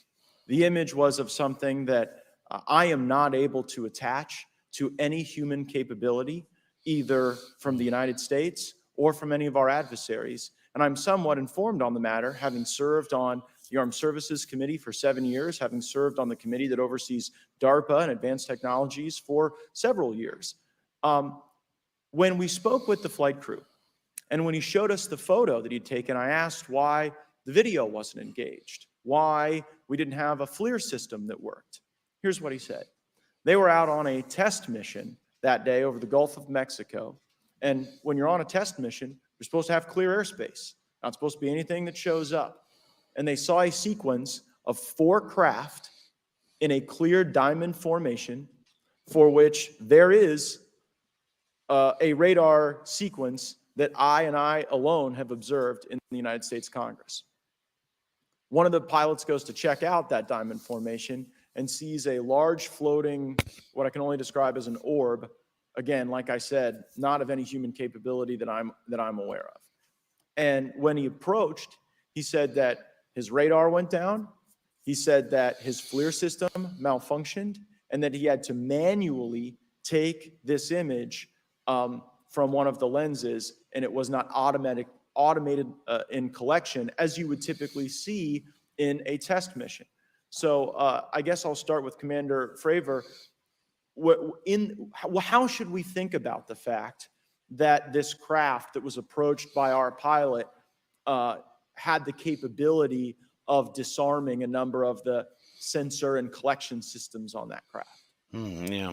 Well, I think this goes to that national security side, and you can go back through history of things showing up at certain areas and disabling our capabilities, which is disheartening. And for us, I mean, like I said, it completely disabled the radar on the aircraft when it tried to do it, and the only way we could see it is passively, which is how he got that image. So I think that's a concern on what are these doing, not only how do they operate, but their capabilities inside to do things like this. And how should we think about four craft moving in a very clear formation, equidistant from one another, in a diamond? In all of the phenomenon, perhaps, Mr. Grave, that you've analyzed, have we ever seen multiple craft in a single formation? I have one particular No, case. yeah, and there's that many was, cases. during the gimbal incident. The recording on the AT FLIR system shows a single object that rotates. You hear the pilots refer to a fleet of objects that is not visible on the FLIR system. And that was something that There's a whole fleet of them during the debrief as part of the radar data on the situational awareness page. I would like to add, whoever Congressman. Just Grush's lawyer is talking to him. Small bit of anger, I would say. I would feel that those pilots are still facing that difficulty in reporting this topic, and they don't have the tools to be able to mitigate this issue. It just goes to show how serious this is and why this is such an important issue for our pilots and for our nation. It was stated explicitly to me by these test pilots that if you have a UAP experience, the best thing you can do for your career is forget it and not tell anyone, because any type of reporting, either above the surface or below the surface, does have a perceived consequence to these people, and that is a culture we must change if we want to get to the truth. Mr. Chairman, I would observe that perhaps as we move forward from this hearing, there are some obvious next steps. Every person watching this knows that we need to meet with Mr. Grush in a secure, compartmentalized facility so that we can get fulsome answers that do not put him in jeopardy and that give us the information we need. Second, I would suggest that the radar images that were collected of this formation of craft out of Eglin Air Force Base, and specifically the actual image taken by the actual flight crew that we can actually validate, be provided to the committee, subpoenaed if necessary, so that we're able to track how to get this type of reporting and analysis done in a more fulsome way. That would be my recommendation, humbly, as a guest here of the Fine Oversight Committee. I yield back. Yeah. Good idea, but well, good luck with Ms. that, mate. Thank you, Mr. Chairman, and good morning to our witnesses who are testifying today. I want to thank each of you for being here to discuss a topic of grave importance to our national security. Earlier this year, a Chinese spy balloon was shot down off the coast of my home state of South Carolina. Since the Roswell incident in 1947, many Americans have wondered about the dangers of unknown objects crisscrossing our skies. Whether these are UAPs or weather phenomena, advanced technology from American allied or enemy forces, or something more out of this world. So my first question, I have several questions, and if we can just be quick on these first two, I'm going to ask each of you the same question, and then I'll get to each of you individually. The first one, when you reported your experiences with a UAP, did any of you face any repercussions with your superiors, yes or no? No. No. I've actually never seen anything personally, believe it or not. So. All right. And then do But he did receive. Do you believe there's an active He did receive percussion. He's already talked about how he received repercussions from his employers. Information campaign within our government to deny existence of UAPs, yes or no? I don't have an answer to that. I have one. It's Brookings Institute Cutler Twining memo. I mean, there's many other examples. It's obvious. I think most people know that, even if they don't believe in UFOs. As previously stated publicly, yes. I think previously with like Project Blue Book, yes, but currently I don't speak for the United States government. Okay, thank you. I have a few questions for Mr. Graves. What percentage of UAP sightings, in your belief, go unreported by our pilots? This is an approximation based off of my personal experience speaking with a number of pilots, but I would estimate we're somewhere near 5% reporting perhaps. So like 95% basically don't report seeing UAPs. That's just my personal estimate. This is Steve says something here. Have you seen the Avro circular craft they tried to fly in the 50s and 60s?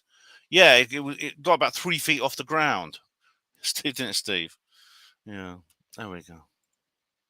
In the incident off Virginia Beach, do you believe the Navy took the danger to your aircraft seriously after it was reported? Absolutely.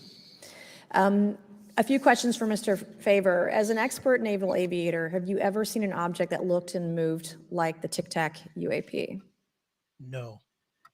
Did the Tic Tac UAP move in such a way that defied the laws of physics? The way we understand them, yes. The 5 observables. Many dismiss UAP reports as classified weapons testing by our own government, but in your experience as a pilot, does our government typically test advanced weapon systems right next to multi-million-dollar jets without informing the pilots? Exactly. No, we have test ranges for that. Yeah. It took over 15 years for your encounter. They do indeed. Well, firstly, there's Area 51. There's places like Ortec, which is in the Bahamas.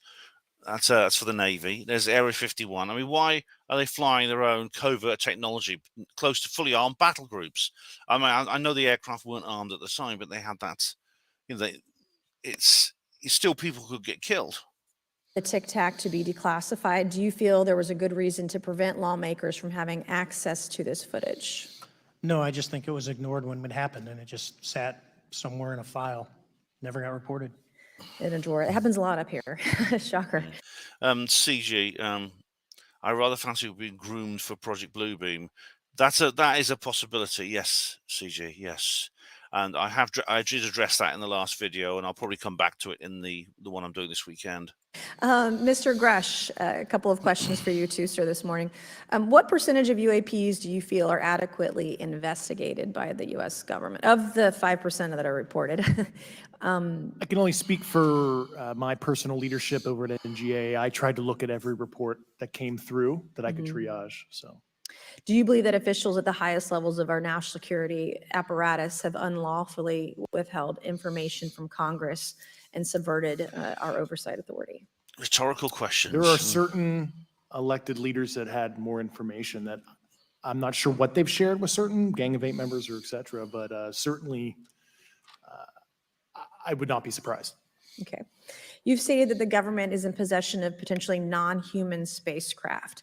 Based on your experience and extensive conversations with experts, do you believe our government has made contact with intelligent extraterrestrials? Something I can't discuss in public setting. But it is possible. Okay. He didn't say no, I don't know. He said something I can't discuss, which is really saying yes, but I can't give you details, isn't it? I can't ask when you think this occurred. If you believe we have crashed craft, stated earlier, do we have the bodies of the pilots who piloted this craft? As I've stated publicly already in my News Nation interview, biologics came with some of these recoveries. Yeah. Were they, I guess, human or non-human biologics? Non-human, and that was the assessment of people with direct knowledge on the program I talked to that are currently still on the program. And was this documentary evidence, this video, photos, eyewitness? Like, how would that be determined? The specific documentation I would have to talk to you in a skiff about. Gotcha. Okay. So, and you may or may not be able to answer my last question, and maybe we get into a skiff at the next hearing that we have, but who in the government, either what agency, sub-agency, what contractors, who should be called into the next hearing about UAPs, either in a public setting or even in a private setting? And you probably can't name names, but what agencies or organizations, contractors, et cetera, do we need to call in to get these questions answered, whether it's about funding, what programs are happening, and what's out there? I can give you a specific cooperative and hostile witness list of specific individuals that were in those. And how soon can we get that list? I'm happy to provide that to you after the hearing. Super, thank you. And I yield back. Or is that you can't publish it? You can't table it. Right. David says there's a discussion about the Avro car, and David has mentioned the saucer designs of Nazi scientists. The thing was, those were very different, David. They were not aeroplanes. They were essentially experimental anti-gravity spacecraft. So that's a big subject, but that's what they were. Yeah. So here we go. Let's carry on. Okay, now we have Mr. Langworthy. Is he here? Okay. Thank you very much. I'd like to thank all of the witnesses for being here today to discuss this very unique topic. And I'd like to jump right into my questions, if you don't mind. Commander Fravor, can you briefly describe your background? Yeah, I was an enlisted Marine, Naval Academy graduate, Navy, flew for 18 years, got a master's from University of Houston, and I've worked in the private sector for the last, 16 years, 17 years. I do a lot of defense work. So Really gold-plated credentials. Commander Fravor, we have all seen the floating Tic Tac video that you engaged with on November 14th, 2004. Can you briefly talk about why you were off the coast of San Diego that day? yeah, we were at a workup with all the battle groups. So we integrate the ships with the carrier, the air wing with the carrier, and we start working. So we were doing an air-to-air defense to hone not only our skills, but those of the USS Princeton when they had been tracking them for 2 weeks. The problem was that there was never manned aircraft airborne when they were. Yeah, USS Princeton is where Sean Cahill was sailing. He was the master chief on that particular ship, I believe, the most senior enlisted man. And as I said, they've been tracking it for 2 weeks before the aircraft carrier arrived. We're tracking them, and this was the first day, and unfortunately, we were the ones airborne and went and saw it. Do you remember the weather that day? Was it cloudy or windy or anything out of the ordinary on the Pacific coast? It was actually, if you're familiar with San Diego, it was a perfect day, light winds, no white caps, clear skies, not a cloud. It was, for flying, it was the best. Now, is it true that you saw, in your words, a 40-foot flying Tic-Tac shaped object? That's correct. Or for some people that can't. Stop saying TikTok. I mean, the skeptics will love it. Please don't say don't take TikTok. Know what a Tic Tac is? It's a giant flying propane tank. Fair enough. Did this object come up on radar or interfere with your radar or the USS Princeton? The Princeton tracked it, the Nimitz tracked it, the E2 tracked it. We never saw it on our radars. Our fire control radars never picked it up. E2 was a reconnaissance aircraft. The airplane that took the video did get it on a radar. As soon as it tried to lock it, it jammed the radar, spit the lock, and he rapidly switched over to the targeting pod, which you can do in the F-18. From what you saw that day and what you've seen on video, did you see any source of propulsion from the flying object, including on any potential thermal scans from your aircraft? Good questions. No, there's none. There's no IR plume coming out. And Chad, who took the video, went through all the EO. This guy knows what he's talking about. He's asking the kind of questions that I would, referring to, for example, the possibility of non-aerofoil lift, non-reactive propulsion, things like that. Which is black and white TV and the IR modes, and there's no visible signs of propulsion. It's just sitting in space at 20,000 feet. In your career, have you ever seen a propulsion system that creates no thermal exhaust? No. Can you describe how the aircraft maneuvered? Abruptly, very determinate. It knew exactly what it was doing. It was aware of our presence, and it had acceleration rates. I mean, it went from 0 to matching our speed in no time at all. Mm-hmm. Now, if the fastest plane on Earth was trying to do these maneuvers that you saw, would it be capable of doing that? No, not even close. And just to confirm, this object had no wings, correct? No wings. Now, was the aircraft that you were flying, was it armed? No, never felt threatened at all. If the aircraft was armed, do you believe that your aircraft or any aircraft in possession of the United States could have shot the Tic Tac down? I'd say no, just on the performance, it would have just left in a split second. This is why you better hope that these things are not Russian or Chinese, because then if there was a war between the United States and those countries, the US wouldn't have a chance. It looks like that we have a problem here that needs further investigation. Yes. Duh. In your belief, is this flying Tic Tac? I mean, is it capable of being the product of any other nation on the earth? No, I said, like I said earlier, I think it defies current material science and the ability to develop that much propulsion. And I know there's been some physicists that have done calculations, which is beyond anything that we have. Well, either the United States has an adversary here in this world that we don't know, or we really have some serious investigations to do. I really appreciate you being here. Is there anything else about the November 14th, 2004 incident that you think is important for this committee to know that you haven't been asked here today? No, it's been said it's probably the most credible UFO sighting in history based on all the sensors that were tracking it, and then for us to get visual and to go against the naysayers that it's something on the screen or whatever. I mean, there's 4 sets of human eyeballs. We're all very credible. Of the 6 of us that were involved in the thing, including the video, every one of us is going to do 20 plus years in the military in very responsible positions. So I'd say the world needs to know that. It's not a joke. Well, thank you very much for your testimony here today, for all of you, and I yield back, Mr. Chairman. Okay, guys, I'm just going to take another break. I've got to lock the door. I've got to lock the front door, actually. But okay, guys, back shortly. I just want to check a couple of other things. All right, so I'm getting drowsy. Actually, I need to get up and walk around just to wake myself up a bit.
Okay, guys, we're nearly finished. Hello, Doctors DRSY, Doctors Y. How are you doing, Dr. Sai?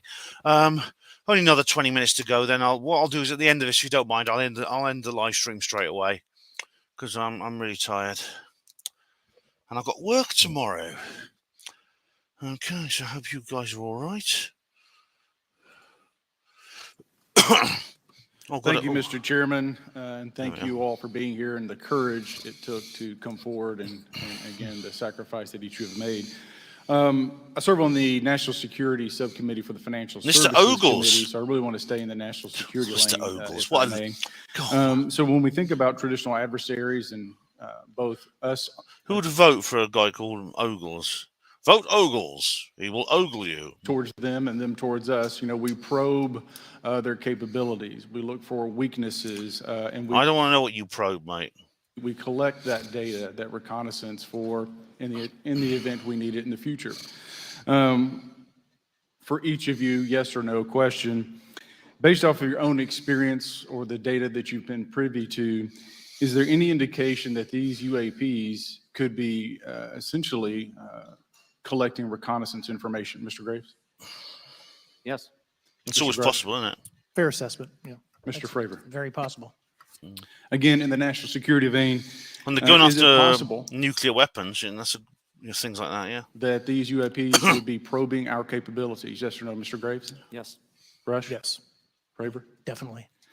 Yeah, when they can switch off nuclear weapons, yeah. I mean, it's what you would do in that situation, yeah. Is it possible that these UAPs are testing for vulnerabilities in our current systems?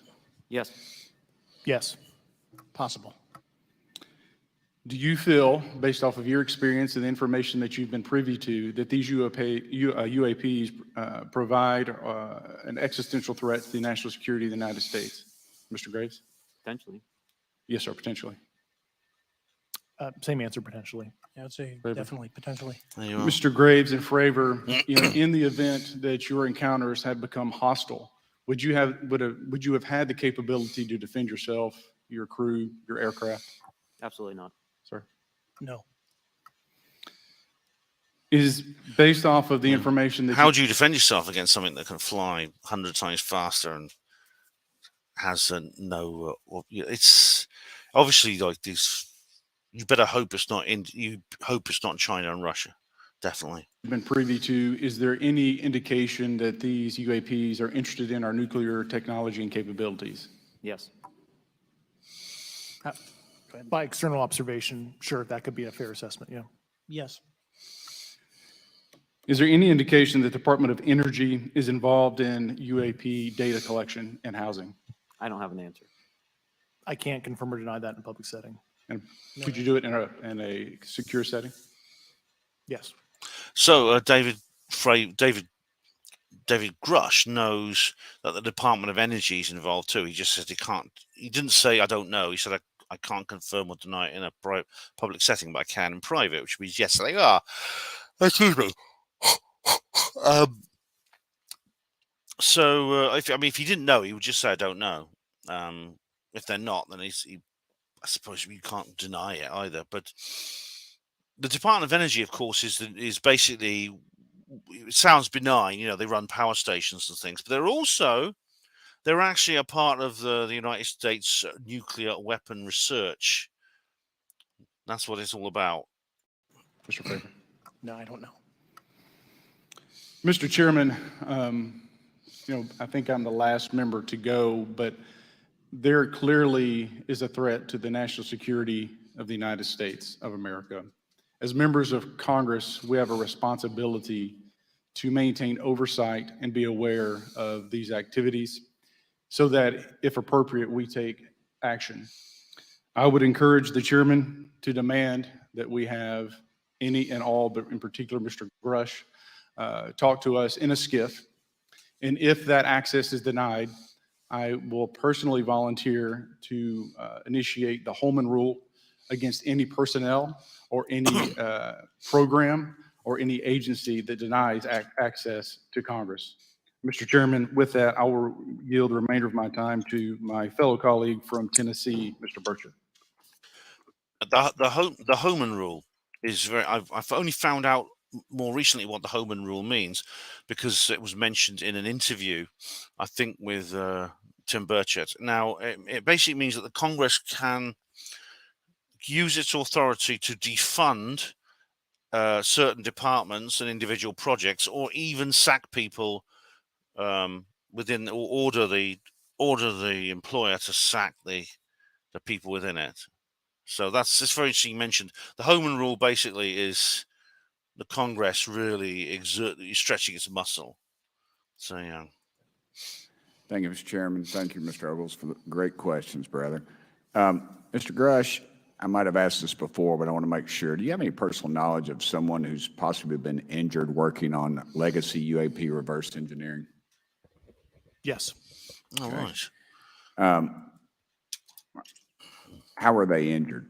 Is it something like a radioactive type situation or something we didn't understand? I've heard people talk about Havana syndrome type incidences. What was your recollection of Havana that? syndrome is basically when high power energy radio waves were beamed to the United States embassy, and you may have heard about it in the news. That's the accusation. Very similar to the Moscow signal, where the same thing happened in the 60s in the Cold War to the US embassy in Moscow. I can't get into specifics, but you could imagine assessing an unknown unknown.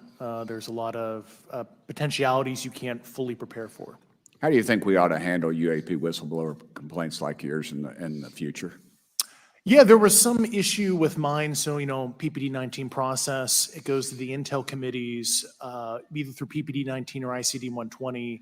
There's not a good way for the Intelligence Community Inspector General to provide that to other committees. And I asked my information to be sent to the House and Senate Armed Services Committee because there are Title X equities at play, but there was no smooth process to do so. Yeah. That's a trash can. Are you aware of any individuals that are participating in reverse engineering programs for non-terrestrial craft? Personally, yes. You know any that would be willing to testify if there were protections for them? Certainly closed door and assurances that breaking their NDA, they're not going to get administratively punished for so. Yeah. I yield, Mr. Chairman. Thank you. I'm going to do something a little bit out of the ordinary here. We're going to give 3 people a chance at an additional 3 minutes. So, Mr. Burchett, do you want to keep going? Why don't you come back to me, Mr. Chairman? Ms. Luna, is she on that list? Sure. Chairman, I'd like to submit for the record an article by News Nation, and it follows Mr. Grush's full interview. That's interesting. Without objection. Thank you. Right. So the News Nation interview is now an exhibit of the committee. It's really quite remarkable. Mr. Grush, why is it that you refer to the phenomenon as non-human intelligence? Why deviate from the basis of extraterrestrial life?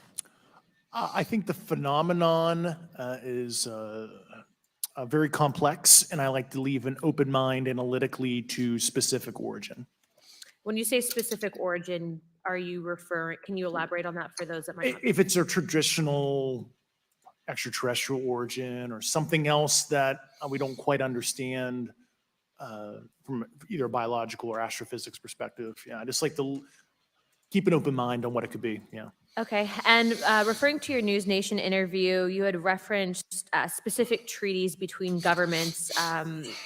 Article 3 of the Nuclear Arms Treaty with Russia identifies UAPs. It specifically mentions them. To your knowledge, are there safety measures in place with foreign governments or other superpowers to avoid an escalatory situation in the event that a UAP malevolent event occurs? That's very important, actually, because there have been moments when missiles have been detected by both sides. Hello, Caroline McGreal. By both sides in the Cold War, in which for a moment they were identified as enemy missiles incoming. And in fact, I think it was someone said that Ronald Reagan did make an arrangement with several Soviet premiers that there would be an urgent line of communication if indeed if there was a UFO situation, which is necessary to prevent the bloody world being blown up. So yeah, that's a good, interesting point. Yeah, you're referring to a public treaty in the UN Register. It's funny you mentioned that. Yeah, the Agreement on Measures to Reduce the Risk of Outbreak of Nuclear War, signed in 1971. Unclassified treaty, publicly available. And if you cite the George Washington University National Security Archives, you will find the declassified in 2013 specific provisions in the specific red line flash message traffic with the specific codes pursuant to Article 3 and Article, also Situation 2, which is in the previously classified NSA archive. What I would recommend, and I tried to get access, but I got a wall of silence at the White House, was the specific incidents when those message traffic was used. I think some scholarship on that would open the door to a further investigation using those publicly available information. Thank you. And then Good. my last question. I've got to say there was an instance. I'll briefly touch on this. Let's have a look. I need to go through my notes anyway.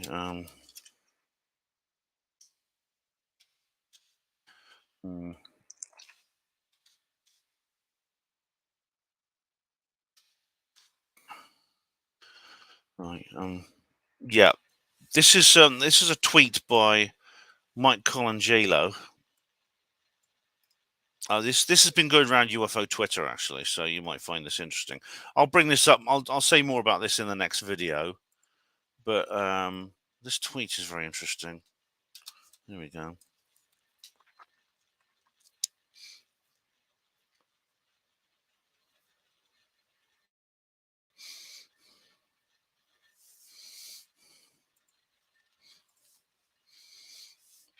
George Knapp's letter to Congress. This is his statement, where he mentions Colonel Sokolov and an alarming incident at a Russian ICBM base in Ukraine. A UFO appeared over the base, performed astonishing maneuvers, and then took control of the launch system. The missiles aimed at the US were suddenly fired up. This is quite a famous incident. You may have heard about it. Luckily, they managed to shut them. They did manage to shut them down before the launch. But yeah, George actually did bring that up. So that's very, very important, I think. Yeah. I may go into more details because there's an article about it. I'll go into more details in the next video in this series. 51 seconds remaining. You mentioned white-collar crimes potentially being taking place in regards to a cover-up. Can you please elaborate? I have concerns based on the interviews I conducted under my official duties of potential violations of the federal acquisition regulations, the FAR. Thank you very much, Yep. Chairman. I yield the remainder of my time. Okay, we'll go to Mr. Raskin for 3 minutes. Hey, Thanks, Mr. Bandana Chair. Man. I thank the witnesses for their endurance and service today. Mr. Fravor, you've described your episode in detail now, and you call it the most credible UFO sighting in history. But I wonder, was this the first time that you encountered a UFO or a UAP in 2004? Yes. And what was your general attitude or perspective on the UFO discussion before that happened? I never felt that we were alone with all the planets out there, but I wasn't a UFO person. He was not one of us. He wasn't like a loony like us. And have you had experiences or encounters since that happened? No. And so have you formed any general conclusions about what you think you experienced then? Yes. I think what we experienced was, like I said, well beyond the material science and the capabilities that we had at the time. All right. Mr. Raskin, I hope he recovers fully from his treatment. See, CCG, I mean, is he ill? In which case, I don't mean to take the mickey out of him if he is. He may be wearing that hat because he's actually got like no hair or something. Yeah, I don't mean any harm by taking the mickey. You know, it's just a joke. That we have currently or that we're going to have in the next 10 to 20 years. Very good. Mr. Grush, you've been able to answer in great detail on certain questions, and then other things you say you're not able to respond to. Can you just explain where you're drawing the line? And what's the basis for that? Yeah, based on my DOPSR security review and what they've determined that is unclassified. There you I are, see. Steve So Mumbling. you're answering any questions that just call upon your knowledge or unclassified questions, but anything that relates to classified matters you're not commenting on in this context. In an open session, but happy to participate in a closed session at the right level. Yeah. Okay. And Mr. Graves, you've said that there are dozens of fellow pilots, military pilots. Are there also commercial pilots who've encountered the same kind of sightings that you described before? They are similar. Commercial pilots have less range and less sensors to be able to reach out and look for objects over wide swaths of airspace. And so pilots are seeing them, commercial pilots are seeing them, and they're typically closer, and the range of what they're seeing is pretty large. What is the most vivid, concrete sighting with the naked eye of the objects that you described before, the cube-like objects? Certainly, I think the most vivid sighting of that would have been near midair that we had at the entrance to our working area. One of these objects was completely stationary at the exact entrance to our working areas, not only geographically but also at altitude. So it was right where all the jets are going, essentially on the eastern seaboard. Strange. The two aircraft flew within about 50 feet of the object, and that was a very close visual sighting. And you were in one of the aircraft? I was not. I was there when the pilot landed. He canceled the mission after, and I was there. He was in the ready room with all his gear on, with his mouth open. And I asked him what the problem was. And he said he almost hit one of those darn things. He said he was 50 feet away from it? Yes, sir. And his description of the object was consistent with the description you gave us before? A dark gray or a black cube inside of a clear sphere. Inside of a clear sphere. And with no self-evident propulsion system. No wings, no IR energy coming off of the vehicle, nothing tethering it to the ground. And that was primarily what we were experiencing out there. I'm over time. Thank you very much for your service, and I yield back to Mr. Chairman. Very good. Mr. Burchett. Thank you, Mr. Chairman. This is for all three of y'all, starting with Mr. Graves. Why did you come forward on this issue? I came forward because I felt that my colleagues did not have a way to mitigate the safety threat, and I wanted to help them. I was trained as an aviation safety officer by the Navy, and this seemed, it just felt right. I felt like I had to help the folks that were still flying and dealing with it. Mr. Grush. Purely a sense of duty. My first sworn oath when I was a cadet 18 years ago, and I still uphold that even out of uniform. Commander. I was pestered by a friend, and I asked why, and he said, "You're the one person that they can't discredit, and you'll add credibility to the New York Times article." And It's nice there are still people like this, you know, and that aren't just, oh, don't give a fuck, mate. Yeah, I'm all right, Jack. You know, it's nice there are people with moral courage in this and a sense of conscience and duty in this world. I wish there were more of them. so after about 6 times, I said, "Okay." Yeah. This town isn't made, unfortunately, by people like y'all. Yeah, exactly. Thank y'all. And I do want to also thank the people in the audience and the people that are watching this that can't be, people all over the world that have kept this issue alive. You've endured criticism and derogatory Well said, remarks, mate, well said. and we're trying to get to the bottom of it. So God bless y'all. Thank y'all so much. We really appreciate you guys and gals.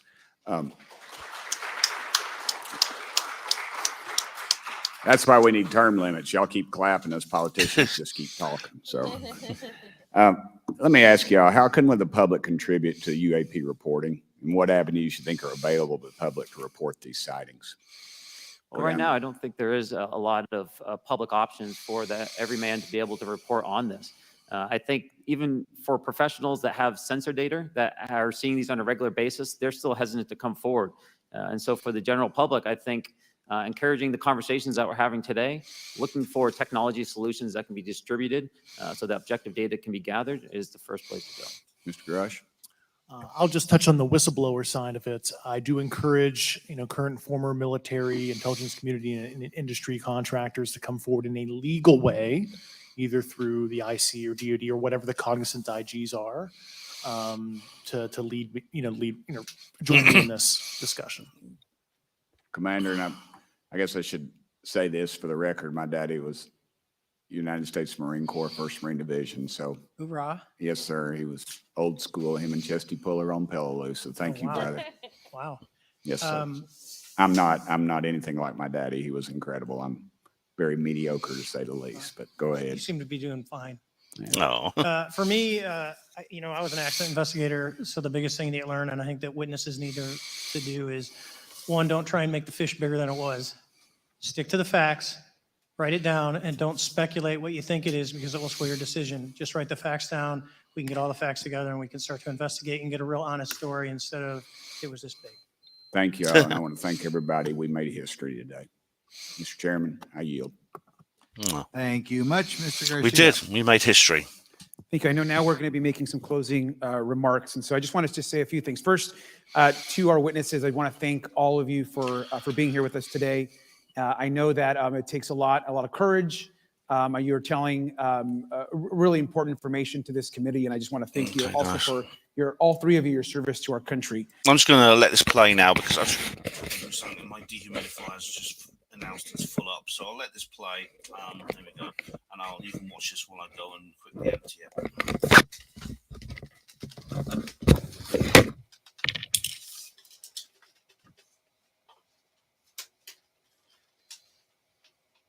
it. I also want to just note that today's hearing was both important but also serious. And I want to thank our subcommittee chairman, Mr. Grothman, I think for running a very fair and substantive hearing. I do want to thank the committee staff on both sides for the amount of work that it took to put this hearing in place. And certainly to all the members that have been involved in this issue prior to the hearing. I also want to note for our witnesses and for the public that I'm a freshman member of Congress, and I've only been here for 7 months, but this is by far the most bipartisan conversation and discussion that I have seen happen in the Congress. And I think that a topic of this significance as it relates to our national security, as it relates to information that we're trying to gather for the American public, does bring people together, and I think that's been really great to see.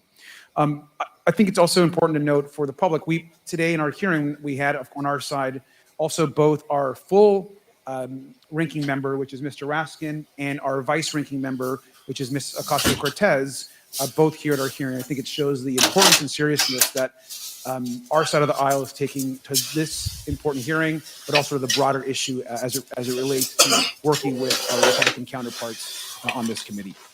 I want to additionally add that I think, and I think it's really important that we have and continue these discussions and these hearings. Clearly, there's a lot of information that we don't know, but it's also very clear that we have to continue our investigation and accountability on asking the right questions and ensuring that they're part of the public record. One thing that was important today is some folks might wonder, why are we asking questions that might already be out there or that have been asked before? It's important that they're asked and put into the public record as it relates to this committee. And so I want to thank you.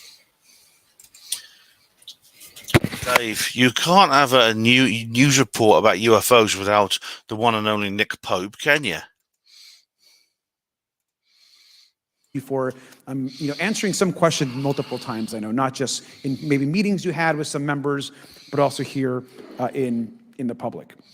Let me also just add an additional note that it's important also that our friends in the media and those that are not just reporting on this hearing, but that have reported on this topic and that may in the future. How many friends in the media do you have, though? I mean, a lot of them are still owned by Murdoch and people like that. The media has an important role in this process, and it's very important that the media engages, does independent investigation, and reports on not just what happened today, but what they see independently as what is happening around UAPs in the broader community. That is also an important public benefit that we have in trying to get the information and the facts as it relates to this. Let me also just say finally that as a teacher and an educator and a longtime teacher and researcher, that I also really believe in following facts, in doing your homework, and making sure that you follow science as we try to get as much information as possible. And so I want to thank you all for agreeing to do that today. Transparency is a cornerstone of government. We live in a vast galaxy, a lot of unanswered questions, and thank you all for being here today. Mr. Chairman. Thank you. I'd like to one more time thank Mr. Burchett and Ms. Luna for bringing this to our attention. It's a topic that has interested me since I was in school. It was a very illuminating hearing. Obviously, I think several of us are going to look forward to getting some answers in a more confidential setting. I assume some legislation will come out of this. Sure. I apologize, Mr. Chairman. I need to compliment the folks in my office that did a lot of the work on this. Rachel and Noah sitting behind me here. They're very quiet and humble, but without them, this thing would not have come off like it did. So I apologize. Thank you. I think we're going to want to look into what we can do to make more of this information public. I think there's certainly a time period after which it should always be made public, and people have been concerned about these issues, like I said, since I was in high school. But in any event, I'd like to thank everybody who was here, sticking through the entire hearing. Without objection, the members will have 5 legislative days to submit materials and to submit additional written questions for the witnesses, which will be forwarded to the witnesses for their response. If there's no further business, without objection, the subcommittee stands adjourned. Well, that's it. There you go. Okay, I'm gonna leave it here tonight, guys. I just want to say a big thank you to everyone who has stayed with me on this marathon 3-hour, 51-minute live stream, which belated, like I said, it's something I would have done last week if I hadn't been away. But thank you to Nothing As It Seems, CCG, Steve071, and who else is here? David Splendid Isolation, Dr. Sai, Chantal Champagne. That's a new welcome, Chantal Champagne. Taft Derek Baker, DJ B2, Caroline McGreal, David Splendid Isolation, Steve071, and I think, and of course Hugo Roon, I think, has gone. Is he still here? I don't know. Anyway, guys, there'll be another video soon. I'm going to do. You're welcome, CCG. You're welcome, CCG. Yeah. Always good to see you guys too. I appreciate you joining me. There's going to be another video soon, probably this weekend, which is going to be about a little bit more I want to add onto this particular subject. Good night, David Schultz. Thanks very much. I want to add a little bit more onto this subject. No nights, David. Night. No nights. I have a little bit more I need to add on. I'm time and energy has really precluded me, but there's a little bit. It shouldn't take long. But I do have an interview with Steve Bassett. So there'll be that as well. And that'll be in the next video, which will be a UFO disclosure video. In the meantime, thank you all of you for watching Hapanwo TV. Hospital Porters, pride and dignity. Stop the New World Order.